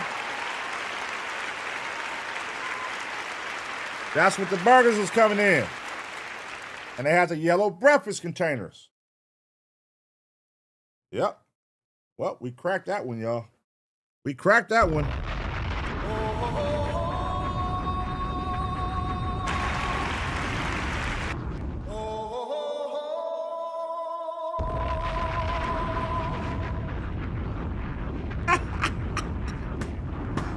Shout out to y'all, man. I'm finna get my ass up off this motherfucker, man. Shout out to the Taser gang.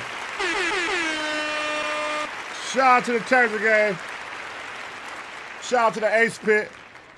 I'm about this motherfucker, man. Hey, tomorrow we going live, man. Submit your reactions. Make sure you hit the Discord. Go join the Discord. And if you want to go in there for some destruction, man, go to Discord and main chat. They've been in there all day causing hell. I think they got some girls in there right now. I saw it earlier today. There was some girls in there causing destruction in there. That shit crazy. But make sure y'all submit some videos, man, right here. You got a video you want me to react to? Join the Ace Pit Discord right now. Scan the QR code on the screen, hit the entertainment tab, click reactions, and drop it in. Super easy. Submit today. All right, man. Till next time, I'm gone. Make sure y'all smash a like, man. Make sure y'all leave a comment. And most importantly, let me know how old do y'all think my boy Flakko is in the comment section, man. I'm gone.